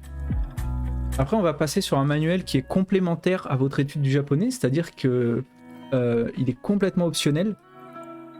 Ça sera pas pour quelqu'un qui veut étudier la grammaire ou le vocabulaire. Ça sera en plus, ça sera pour améliorer sa prononciation. Très important. Ouais, pour améliorer sa prononciation, je conseille shadowing, bien sûr en français, comme à peu près tous les manuels qu'on va présenter maintenant. Donc shadowing, qui existe pour le japonais, mais qui existe aussi pour d'autres langues, je crois. Le shadowing, c'est juste le nom d'une méthode, en fait. Donc désolé, c'est à l'envers, hein. Mais shadowing Let's Speak Japanese, ça s'appelle. Je dois y aller. C'est une bonne soirée. Bon après-midi. Marianne, merci. Bon appétit, bon après-midi. Et merci d'avoir été là. Ouais, merci beaucoup. Ça fait super plaisir que vous soyez si nombreux pour le premier live. C'est trop cool. je suis assez étonné même. Ouais. C'est vraiment une bonne surprise. Peut-être à dimanche prochain. On verra. Donc shadowing, pour revenir à ce manuel, c'est le nom de la méthode qui consiste à répéter des dialogues parlés, mais pas les répéter après les avoir écoutés, c'est les répéter en même temps qu'on les écoute. Alors effectivement, on n'a pas besoin d'un manuel pour faire ça. Oui, ça marche avec tous les documents authentiques que vous pouvez trouver. Vous pouvez regarder, je sais pas, un animé, vous pouvez regarder les actualités à la télé en japonais. Le but, ça va être de répéter en même temps avec un décalage d'1 à 2 secondes, ce que dit la personne en face de vous. Ce manuel a quand même certains avantages, c'est que les dialogues qui vous sont présentés sont extrêmement proches de ce que vous pouvez entendre dans la réalité. C'est-à-dire qu'ils utilisent exactement les mêmes expressions idiomatiques, les mêmes façons de, vous savez, en japonais, on va raccourcir les mots, en tout cas on va les oui, c'est ça, les raccourcir, d'ailleurs. Les abréger. Les abréger, merci, c'est ça que je cherchais. On va abréger beaucoup de mots dans la discussion, on va faire sauter des particules, et ça, dans des manuels classiques comme les Minna no Nihongo par exemple, c'est très rarement, voire vous pas les abordé. entendrez jamais, parce que ça va être des audios standards avec des personnes qui articulent très bien, qui utilisent exactement toutes les particules là où il faut, et c'est pas le cas de shadowing en fait. Donc là, c'est le niveau intermédiaire avancé, vous avez le niveau débutant intermédiaire, et ce que je trouve excellent, c'est vraiment les dialogues à l'intérieur, et quand je le montre à des Japonais, ils rigolent tous parce que c'est vraiment le même Japonais dans leur quotidien, en fait, qu'ils retrouvent dans leur discussion de la vie quotidienne, avec même des pointes d'humour dans certaines discussions. C'est vraiment cool si vous voulez vous exposer au vrai japonais. Il n'y a pas de faux japonais, mais en tout cas le japonais que vous pouvez entendre dans la rue, en contexte, avec des amis. En tout cas du japonais moins formel que ce que vous trouvez dans des manuels classiques. Donc shadowing. Let's speak Japanese. Ok, qu'est-ce qu'il nous reste d'autre? Peut-être orienté sur les JLPT? Ouais. On nous demandait tout à l'heure, donc pour le N5, alors je vais vous présenter une série, pour le coup, qui est très académique, qui est vraiment brute de décoffrage, un peu ce que font les Japonais pour les Japonais, mais qui est quand même destinée à un public étranger. C'est une série qui se décline en fait en... Alors on a la série... Oh, merci pour le follow. Oh, merci beaucoup. Merci beaucoup.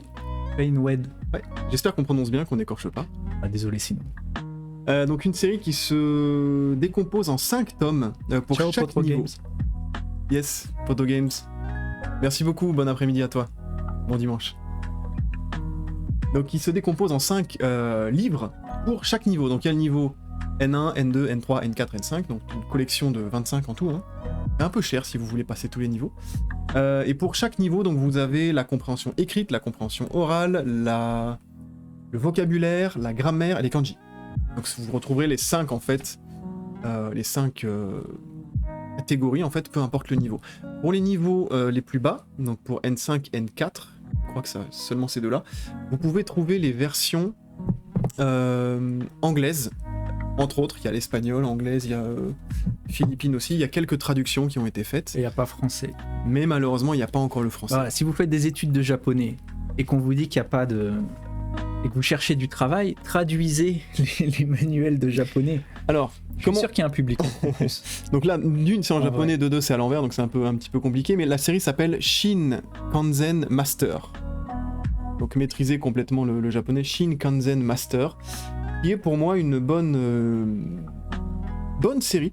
D'ailleurs, je pense que vous ne serez pas perdu puisque c'est le même éditeur qui fait Minna no Nihongo. Donc c'est un petit peu en fait la suite spirituelle de Minna no Nihongo, mais destinée vraiment pour potasser, pour vraiment bûcher sur le JLPT en fait. Donc je sais plus qui nous demandait cette question tout à l'heure dans le chat, c'était il y a un petit moment, donc pour le qu'est-ce que vous conseillez pour le N5, cette série elle est pas mal.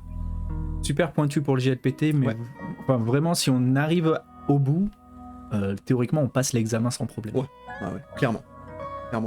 Donc voilà, chaque livre un petit peu sympa. Il y a des petits patterns un petit peu japonais sur chaque couverture. Bon, vous montrer dedans, ça va pas vous aider beaucoup parce que c'est beaucoup de... Alors on a dit tout à l'heure que comme ça. C'est vrai que ça représente un certain tarif parce que les éditeurs sortent plusieurs tomes pour une série avec à chaque fois une thématique dédiée. Là, par exemple, c'est les kanji. Bah oui, ça représente un certain budget. Moi, je dirais que pour les premiers niveaux, N5, N4, on n'est pas obligé, de mon point de vue, on n'est pas obligé d'investir dans des manuels de préparation, par exemple aux examens ou quoi. Un Minna no Nihongo suffira largement, même au N3 en fait. Ça va plutôt être peut-être dans les niveaux N2, N2, N1, où il faudra un peu plus se préparer spécifiquement. Ouais. Mais avant ça, un Minano Nihongo, pour quelqu'un qui a un budget limité, Ça un fait Minano l'affaire. Nihongo seul, ça fait très bien l'affaire, vous aurez déjà un très bon niveau de japonais. Est-ce qu'on enchaîne maintenant sur les ressources plus en ligne, plus un petit peu Ouais. dynamique? Ouais, on était bon. Alors, on va tenter. On va retenter le partage. Attendez, tac. C'est ça. Tac, voilà. Tac. Alors ici, on a le site donc, de la NHK, dont on vous parlait tout à l'heure, NHK World Japan, qui a l'avantage, le gros avantage d'être en français, et qui vous propose en fait différents ateliers, on peut dire. Donc quelques leçons triées par thème, les hiragana, les katakana à travailler, plusieurs ressources pour pratiquer, pour s'entraîner un petit peu. Ça a le mérite d'être échelonné, on va dire, en thèmes divisés, subdivisés en leçons, avec des petits paliers à passer. C'est vraiment, vraiment pas mal fait. Donc pour rentrer doucement dans le japonais, c'est pas mal. C'est vraiment pas mal. Je rappelle que c'est pas une liste exhaustive, c'est pas une liste complète. C'est simplement quelques outils que nous, on utilise. Et je pense qu'on en utilise d'autres qu'on a oubliés, hein, forcément. Qu'est-ce qu'on a ensuite? Le classico-classique. Ouais. Le JLPT Go. Celui par lequel tout le monde est passé en tapant JLPT sur Google. Et qui date, hein, parce que... 2011 déjà, j'étais dessus. Donc, 2011 Ouais, 2011 j'étais dessus, ouais, déjà. Ah oui, 2009. Il date a de commencé, 2009.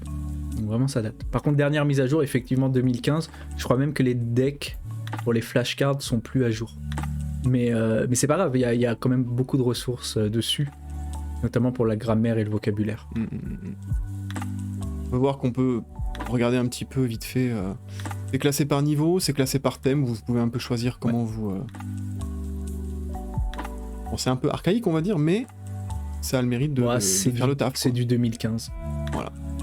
C'est toujours moins archaïque que certains sites japonais designés pour les téléphones à clapper. C'est vrai, c'est vrai. Alors attends, je regarde vite fait. Est-ce que dans le chat, connaissez-vous manuel japonais de Kunio Kuwae? Oui, ça me dit quelque chose. Le nom me dit un truc, ça me dit quelque chose. Je l'ai jamais utilisé. Ouais. Mais si vous pensez que c'est une ressource intéressante, n'hésitez pas à la présenter. Ouais, n'hésitez pas surtout à partager. En 2-3 mots sur le chat pour les autres. Vos ressources. Parce qu'on connaît pas non plus tous les manuels. Qu'est-ce qu'on a d'autre? On a encore un autre classico-classique, donc JLPT Go, on rappelle. Ouais. Un autre classique, c'est ça aussi, ça date. Pour ceux qui veulent se lancer à pas cher, donc à zéro en fait. Enfin, le prix d'une connexion internet. Budget. C'est la grammaire japonaise, je crois que c'est Tae Kim qui a écrit ça, et qui a été traduit en combien de langues? Donc, je crois que c'est un auteur d'origine coréenne. Pour le coup, si vous voulez vous lancer dans l'étude du japonais et ne pas investir du tout parce que vous voulez juste voir si ça vous botte ou pas, allez faire un tour sur ce site-là. Vous avez des règles de grammaire.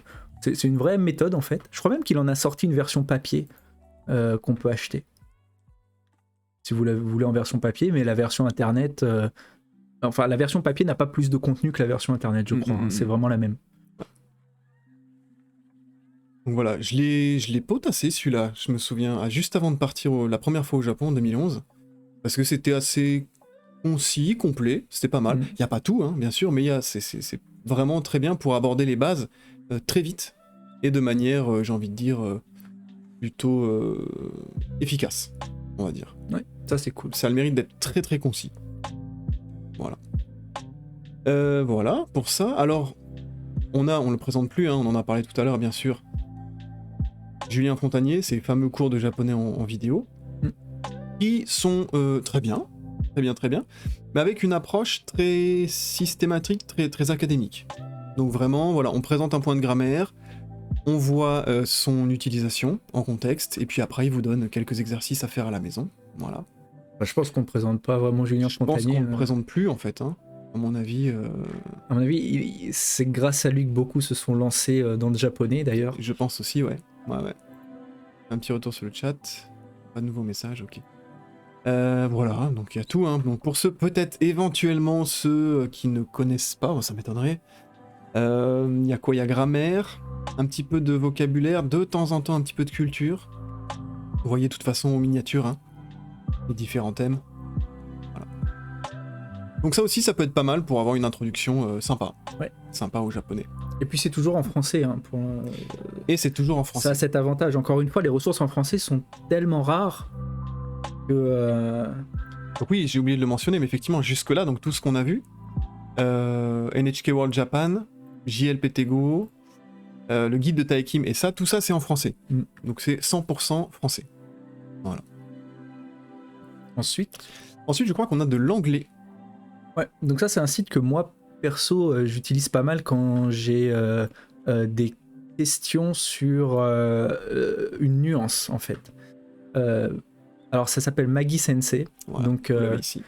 Maggie, c'est le nom du chien. Et Maggie Sensei, donc le professeur Maggie, qui va vous enseigner quelques points de grammaire avec toute sa bande de copains. Bon, c'est un peu rigolo, c'est un blog en fait qui introduit certains points de grammaire, mais qui va expliquer toutes les nuances assez poussées d'un point donné. On peut peut-être regarder vite fait. Ouais. Donc l'utilisation de maintenant, le kanji par exemple, maintenant. Ima, dans les premières leçons par exemple d'un Minano Nihongo, on va vous le traduire par maintenant. Oui, c'est maintenant. Mais là, vraiment, elle va, je crois que l'auteur du blog est une femme, je crois, va vous donner toutes les petites nuances. Peut-être pas forcément pour Ima, je sais pas, j'ai pas consulté cet article, mais si vous regardez la barre de défilement à droite, l'article est super long. On peut tenter, hein, on peut descendre. Juste pour un mot, hein. Ouais. Juste pour un mot, il est super long.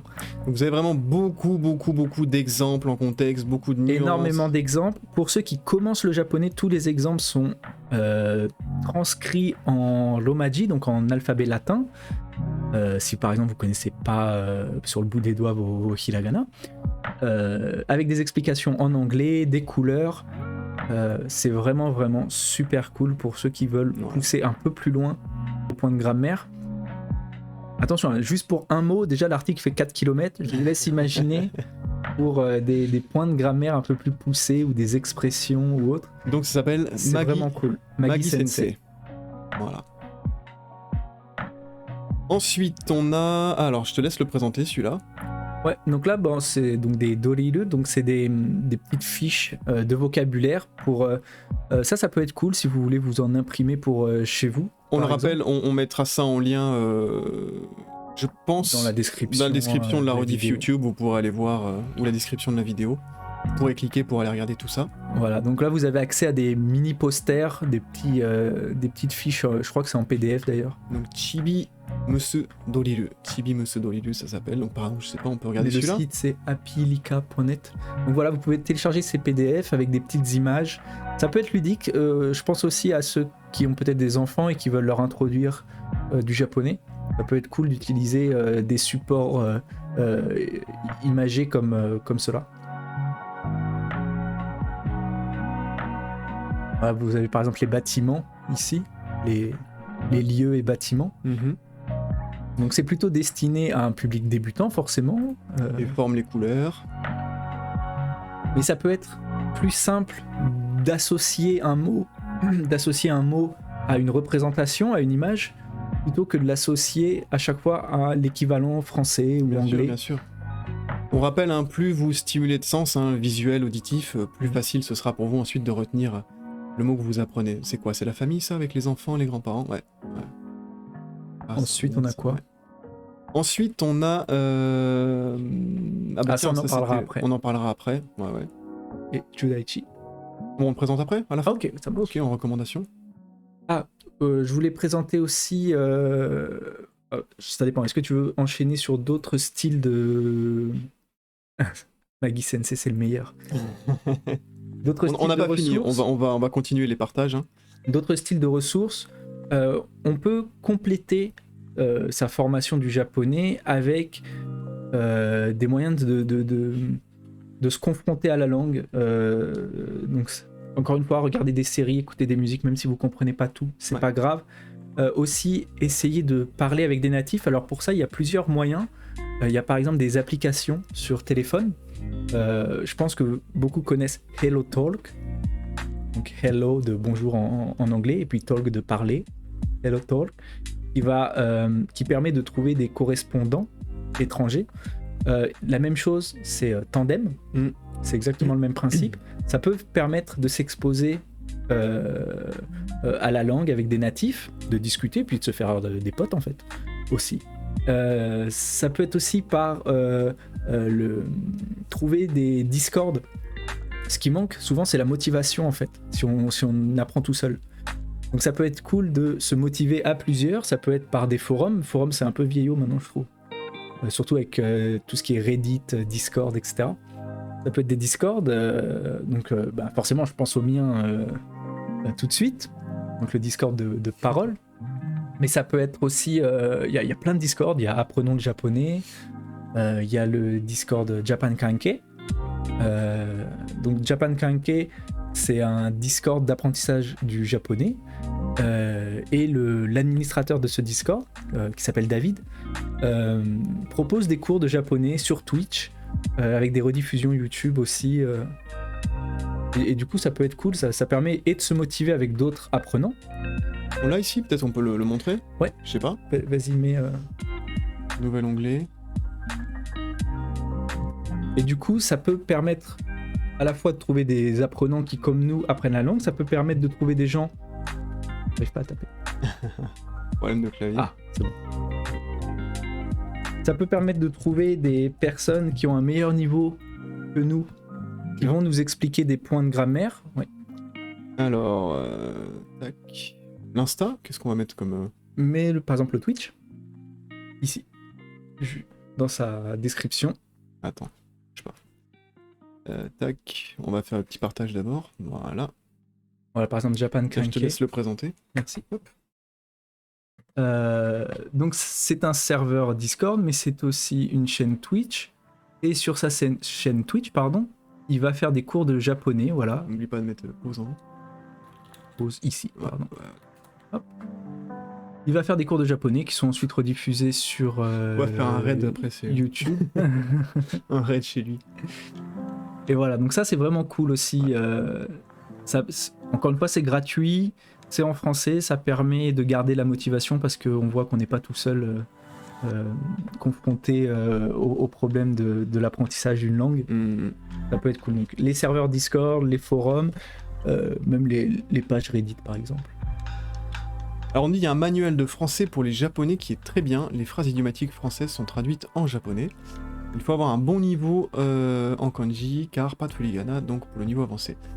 Ça s'appelle Furan Sogo, Liaru et Furaise Book. Ok, Furan Sogo, Liaru, Furaise Book. D'accord. Ok. Et puis après, essayer de, je sais pas, lire des mangas, lire des romans. Ça peut paraître impressionnant au début. Bizarrement, les romans sont beaucoup plus faciles à lire, en tout cas, personnellement, je trouve, que les mangas. Les mangas, j'ai beaucoup plus de mal parce que souvent il y a du vocabulaire très spécifique, genre les termes d'alchimie ou c'est bête, mais non, c'est vrai que c'est dur. Un manga comme dur. One Piece, ouais. Plein de mots genre abordage, amarrage, etc. On les entend quand dans la discussion de la vie quotidienne, dès que c'est dans un univers, en tout cas en dehors de la réalité. Et puis les façons de parler aussi des personnages d'animé. Alors certains disent c'est du faux japonais, c'est pas du faux japonais, tous les japonais le comprennent. C'est absolument pas faux, c'est juste que vous y serez très rarement confronté dans la réalité et coup... Et surtout ne l'utilisez pas dans la réalité. Ne parlez pas comme ça avec vos amis quand vous faites des cosplays. Quand vous faites des cosplays. Date des bayo. Et descends juste les bouquins. Pardon.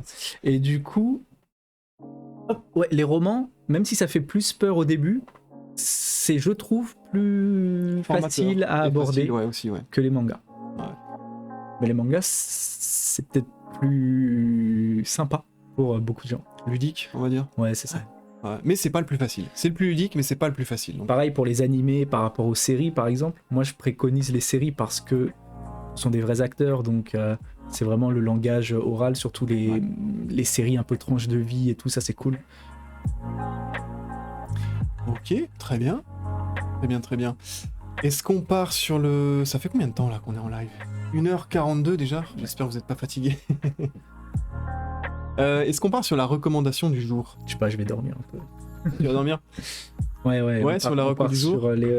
Donc on va essayer de vous recommander 2-3 trucs qu'on a vus récemment. Récemment... Alors attends, bouge pas. Peut-être qu'on peut partir directement sur ça. Ouais, ok. Alors, je sais pas si vous le connaissez, Hop, voilà, parfait. Il est sur YouTube aussi, donc comme Julien Fontanier, mais il est un petit peu moins connu, alors vous pouvez le suivre sur ses réseaux. Hein. C'est Judaichi. Alors Judaichi, j'espère que je vais pas dire de bêtises. Mais il s'attaque un petit peu à tout. Il propose déjà donc sur sa chaîne le japonais en manga, c'est sa thématique principale. Oh la bêtise. Le japonais avec les animés, excuse-moi. C'est pas les mangas, c'est les animés. Première bêtise. C'est très très très quali. Sachez-le. Il y a un travail monstrueux derrière. Enfin, je trouve, hein. Non mais c'est vrai. Il y a un travail incroyable derrière. Il fait, il me semble aussi, du doublage.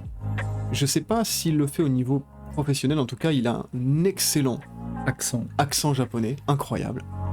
Il a beaucoup travaillé pour ça, bien sûr aussi, hein, mais il a une prononciation, une élocution et un accent japonais qui sont incroyables, niveau natif. Au téléphone, je pense qu'on lui dit souvent que on pensait que vous étiez japonais. Peut-être on peut regarder rapidement sa vidéo de présentation, on va juste mettre ça en pause et puis on va revenir hop ici. J'espère que le son sera pas trop fort ou pas assez... Minasan, konnichiwa. Moi c'est Judaichi. Soyez les bienvenus sur ma chaîne YouTube consacrée à l'apprentissage du japonais. Avant de vous lancer dans une première vidéo, je vous propose de faire le point tous ensemble sur ce que cette chaîne vous propose. Si vous avez atterri sur ma chaîne, c'est soit parce que vous êtes probablement déjà intéressé de près ou de loin par la langue japonaise, ou bien vous êtes admirateur de manga et d'anime et avez simplement envie d'en apprendre un peu plus sur la langue d'origine. Dans les deux cas, vous avez frappé à la bonne porte. On entend très souvent parmi les apprenants du japonais certains qui se targuent de l'apprendre seulement en regardant les animés. Vous y croyez? Pour ma part, je vous avoue être assez sceptique à l'idée. Je pense que si vous voulez dépasser le stade de quelques mots ou expressions, vous allez devoir vous plonger un minimum dans la grammaire, et c'est très justement ce que je vous propose sur cette chaîne. Vous allez pouvoir découvrir ou redécouvrir la langue japonaise à travers vos mangas et animés favoris, autant mêler l'utile à l'agréable comme on dit. Après quelques explications sur le point abordé, je vous servirai une multitude d'exemples issus du manga papier ainsi que de l'anime pour commencer à vous familiariser avec la lecture mais aussi avec les sonorités du japonais. Le but étant de vous rendre le plus rapidement possible autonome dans votre apprentissage. Vous serez aussi vivement encouragé à répéter, si possible à voix haute, tout ce que vous entendrez en japonais. Une belle occasion pour vous de comparer votre prononciation à celle de natifs, et pas des moindres, puisqu'il s'agira de doubleurs professionnels, afin de vous en approcher le plus possible. Répéter les dialogues plusieurs fois vous permettra aussi d'assimiler plus facilement le vocabulaire et les structures grammaticales utilisées. Cependant, je dois quand même vous mettre en garde sur certaines choses. Tout d'abord, au risque de vous décevoir, les mangas et animés sont loin d'être des références solides en ce qui concerne l'usage de la langue. Vous allez y rencontrer énormément de phénomènes de langage qui ne seront pas à reproduire si vous voulez parler un japonais dit standard. J'essaierai pour ma part de vous donner toutes les informations possibles pour qu'il n'y ait aucune confusion. Aussi, cette chaîne ne vous dispense pas de vrais cours de japonais que vous pouvez trouver sous de multiples supports comme des livres, sites internet, cours particuliers ou bien d'autres chaînes YouTube, et vous voyez très bien de qui je parle. Néanmoins, je pense quand même que les mangas et animés peuvent constituer un support non négligeable pour étudier le japonais. Voilà, on va vous laisser regarder la suite, hein. On vous laissera regarder la suite, on mettra le lien aussi de toute façon dans la description. Peut-être vous avez pu voir en haut à droite, il y avait quelques bouquins qu'on a présentés tout à l'heure. Donc voilà, Judaichi, c'est vraiment une bonne ressource. Voilà. Donc il mérite un peu plus, enfin il mérite. Ça serait cool qu'il ait un peu plus d'abonnés, tout le monde mérite plus d'exposition, mais ça serait cool qu'il ait plus d'abonnés. Ça sert à rien de nous, de notre côté, de vous présenter des chaînes à 100 000, 200 000 abonnés. Voilà, parce qu'elles Tout sont le monde connues. les connaît. Mais on essaiera dans la mesure du possible de toujours vous présenter quelque chose de très quali, d'utile, et surtout qu'on peut recommander tout simplement. Hein. Donc ça, c'est ta recommandation de la semaine. Ouais. Moi, recommandation de la semaine, comme on est sur l'étude du japonais, j'aimerais recommander une application que j'utilise. Tout le monde connaît Anki. C'est l'application de flashcard. Donc une flashcard, c'est un ensemble de cartes de vocabulaire avec du côté recto le japonais, du côté verso le français, si le français est votre langue maternelle. Et ça permet d'apprendre le vocabulaire. Si on connaît la carte, on la met de côté. Si on la connaît pas, elle reviendra périodiquement jusqu'à temps qu'on la sache. Pour automatiser ça, on utilise des logiciels de flashcards. Donc par exemple, c'est le cas de Anki. Pour moi, Anki, c'est une usine à gaz. Le logiciel, il n'a jamais été redesigné depuis. Je préfère une autre application, malheureusement payante, mais vraiment 3 fois rien sur téléphone. Anki, le seul et l'unique. Bah oui, bah ouais. Bah après, je sais que Anki, il a une fanbase.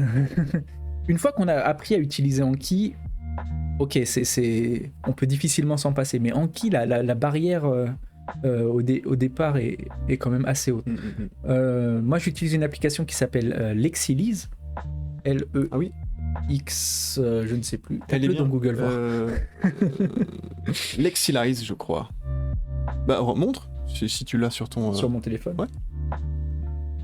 Le logo, c'est un petit renard, il me semble. Je sais pas si on va voir. Le code couleur, c'est violet, orange, brun, et il me semble que le logo, c'est un petit renard.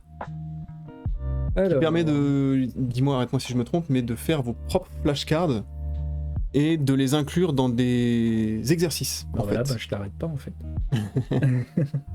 Donc vous pouvez faire... je vais peut-être me lever. Allez, vas-y, lève-toi. Donc l'application vous proposera des jeux, en fait. On voit pas. Attends. Si, on voit pas. Attends, reviens, bouge pas. On va essayer de l'avoir sur internet. Bouge pas. Ah, je reviens ? Ouais. On va essayer de l'avoir sur internet. Tac. Flow figure là, bien sûr. La base. Lexilize. Envoyer des petites recherches pour l'émission. Voilà. Ah, puis tu peux montrer dans Google Images peut-être. Et là, une dinguerie. Non, c'est bon. Non, ça va. Donc ça, c'est le petit logo. Voilà. Donc c'est une application de flashcard, mais qui est vraiment facile à utiliser et tout est automatisé en fait. Vous choisissez de créer un paquet de cartes et quand vous allez créer un mot, il y a des champs. Alors on me dira c'est comme Anki. Oui, mais l'enrobage, lui, est 1000 fois mieux. Est-ce que l'appli est en français ? La vérification en direct ? Non, pas du tout. Non ? Anglais ? En anglais. Et du coup, quand vous allez créer un mot, vous pourrez par exemple lui associer une image automatiquement. Pas besoin d'aller sur Google, chercher l'image, enregistrer l'image, mettre l'image dans l'application. Non. Vous tapez le mot, vous faites image, ça va vous en sélectionner une dizaine, vous cliquez sur celle que vous voulez, et voilà, la carte elle est créée, en 10 secondes elle est créée. Là où sur un Anki, il faudra remplir vous-même manuellement, parfois avec du code, je sais plus, HTML ou CSS pour designer les cartes comme ci, comme ça, ajouter des couleurs, quoi. C'est pas simple, c'est fastidieux et c'est long. Est-ce que vous utilisez toujours ce type d'application après autant d'années au Japon ? Tous les jours ? Pratiquement tous les jours pour moi. Ouais. Alors, ce qui fait la force d'une application d'apprentissage de flashcard, comment on appelle ce type d'apprentissage ? Par récurrence, je sais plus. Ouais, il y a un terme technique. Ce type d'application-là, si on les utilise pas tous les jours, les cartes s'entassent et c'est terminé. On recommence tout depuis le début. Merci SRS. Merci beaucoup. Space Repetition Système. C'est quoi, je sais pas. Je sais plus du style. N'hésite pas à mettre, si tu veux, le sens exact. Et ce type d'application-là, le but c'est de les utiliser tous les jours. Et le japonais, c'est tellement un puissant fond au niveau du vocabulaire que je pense que même après 10 ans au Japon, on continuerait à les utiliser. Ouais, clairement. On peut pas s'arrêter en fait, parce que sinon on oublie. C'est comme tout. Si vous pratiquez pas, vous oubliez. Enfin, c'est bête, mais des fois, si je parle pas français pendant un certain temps, il m'arrive d'oublier. Le mot me met 1 ou 2 secondes de latence à revenir des fois. Space Repetition System. Merci beaucoup. Merci beaucoup. Donc voilà, ça c'est ma recommandation, c'est Lexilize ou Lexilise, je sais pas trop comment ça se prononce. C'est payant, mais ça doit être... La version, moi j'utilise la version gratuite. Mais elle est problème. limitée au nombre de paquets. Ouais. Elle est limitée au nombre de paquets. Je crois que c'est... Si je dis pas de bêtises, je crois que ça doit être 2 ou 3 euros la version payante. Quelque chose comme ça. Et ça permet vraiment de créer rapidement, facilement. On nous dit on peut utiliser le HTML, le CSS aussi dans Anki. Oui, voilà, c'est ça. Mais c'est ça que je dis ici. Il faut faire l'effort de mettre telle bannière HTML, tel code CSS, etc. C'est tellement plus simple d'utiliser une application faite pour. Alors, des applications de Space Repetition System, il y en a plein. Mais moi, en tout cas, celle que j'utilise, c'est celle-ci. Et après en avoir utilisé beaucoup, je trouve que c'est la plus simple à utiliser. Bon, bah on a fait un bon petit tour, je pense. Ouais. Des ressources, des recommandations. Est-ce que vous avez des questions sur tout ce qu'on a dit depuis le début? J'ai On est l'impression d'être bientôt en cours. Est-ce que vous avez des questions? Tout le monde va dire non, on va terminer le live et les questions vont apparaître, comme dans le cours. C'est ça. Donc là, on est presque à 2 heures d'émission. J'espère que c'est pas trop pour vous. On avait tablé sur une limite basse de... J'ai pas eu le temps de finir les mochis. Donc 1 heure, bah dépêche-toi, il te reste... C'est pas trop court. On avait tablé sur une limite basse de... C'était quoi? C'était 1 heure, je crois. Et sans limite haute. Donc n'hésitez pas, hein, pour finir, si jamais vous avez des questions. C'est passé très vite. Ici aussi. Merci beaucoup. Merci beaucoup. Donc le premier... Alors, nous... Ouais, vas-y. Ah pardon, je sais pas ce que tu allais dire. Je disais le premier live d'une longue série, probablement. J'espère. Bah ouais. Nous, aujourd'hui, c'est vrai que le premier live, là, on a pris un sujet où... Autant la première partie, il y avait un peu d'interaction, la deuxième un peu moins, c'est parce que on a pris un sujet sur lequel on pouvait discuter, nous, sans avoir besoin d'interagir avec vous, parce qu'on savait pas s'il y aurait des viewers ou pas. Donc dans le doute... Voilà, il y a du monde quand même. Hein. Il se trouve que là, il y a pas mal de monde. Mais... J'ai pas les chiffres. Et du coup, c'est super cool, merci beaucoup. Trentaine presque. Hein. Nous, on s'attendait à ce qui est peut-être entre 0 et 10 personnes grand max. Là, je sais pas, on n'a pas le... C'est super bon les mochis. Ouais. Bah, du coup, c'est moi qui ai tout mangé. Mais...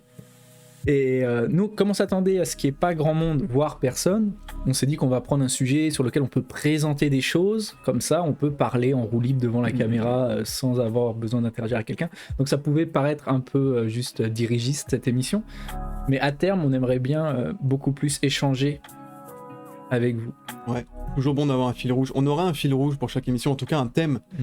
Thème principal.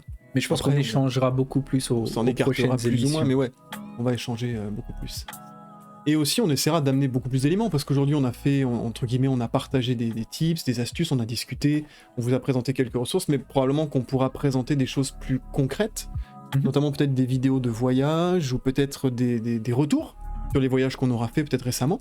Donc vous montrer des photos, comment ça s'est passé, comment on a organisé ça, qui est-ce qu'on a rencontré, des anecdotes, etc. En plus des lives à l'extérieur directement, en fait. Donc vraiment, ouais. Nous, notre but, c'est quand on va quelque part, qu'on puisse vous montrer un peu... Oh, merci beaucoup pour le follow.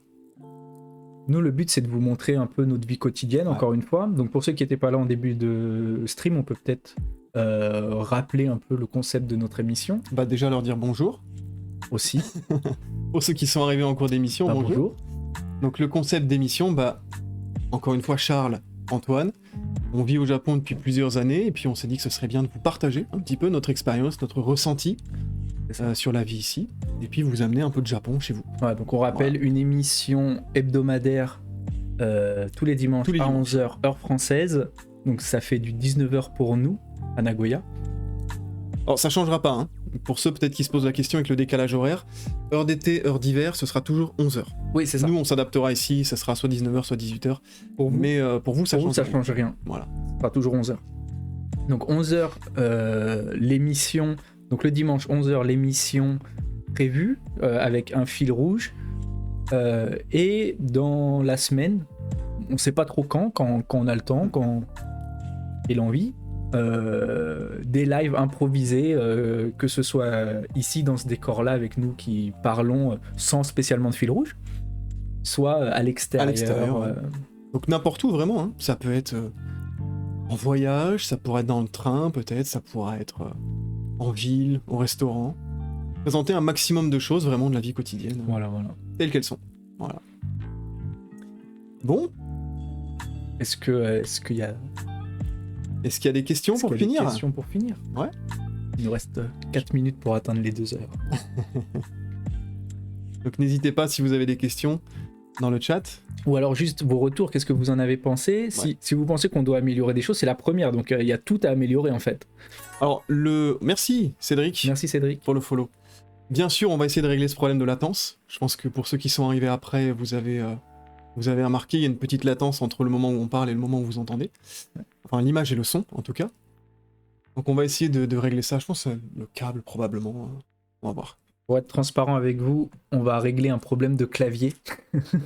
On a acheté ce clavier en vue du live d'aujourd'hui. Et il nous a lâché 5 minutes avant, Ouais. avant de commencer. Connexion un peu foireuse. Ouais. Voilà. Ok. En tout cas, merci à tous d'être passés. C'est super intéressant en tout cas, j'aime beaucoup le format, c'est super merci. chill. Alors c'est le principe, hein. C'est essayer d'être le plus chill possible. Vous venez, vous vous installez, Voilà, c'est on partage, vous c'est la prenez musique votre... qui est pour beaucoup aussi. Prenez votre tasse de thé, chocolat, café. Alors vous, il est plutôt 11h midi, donc votre assiette de pâtes, hein, comme dit le Pandaman, je crois. Et puis ouais, on partage. Ouais, c'est chill, hein. On a un fil rouge, mais vraiment on peut discuter de tout ce que vous voulez. Cosy confit. Cosy confit. Voilà. Un peu comme le décor. Un peu comme le décor. J'ai parlé beaucoup du décor, mais en vrai, il est trop cool.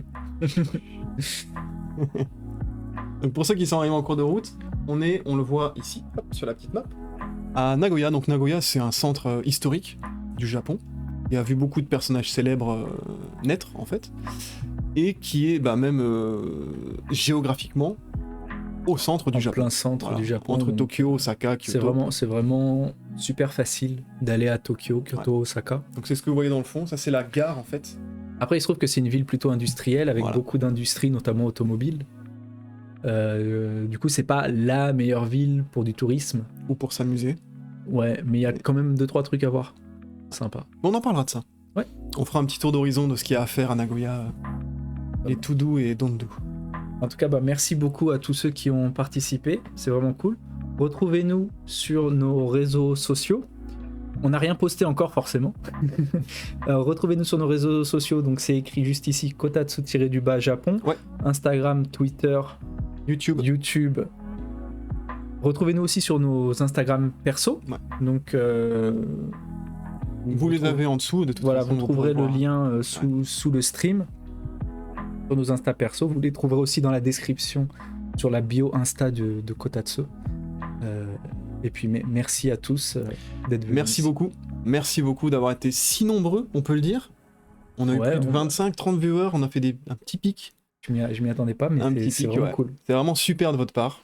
Merci beaucoup. Parce que si l'émission existe, c'est un peu grâce à nous et beaucoup grâce à vous.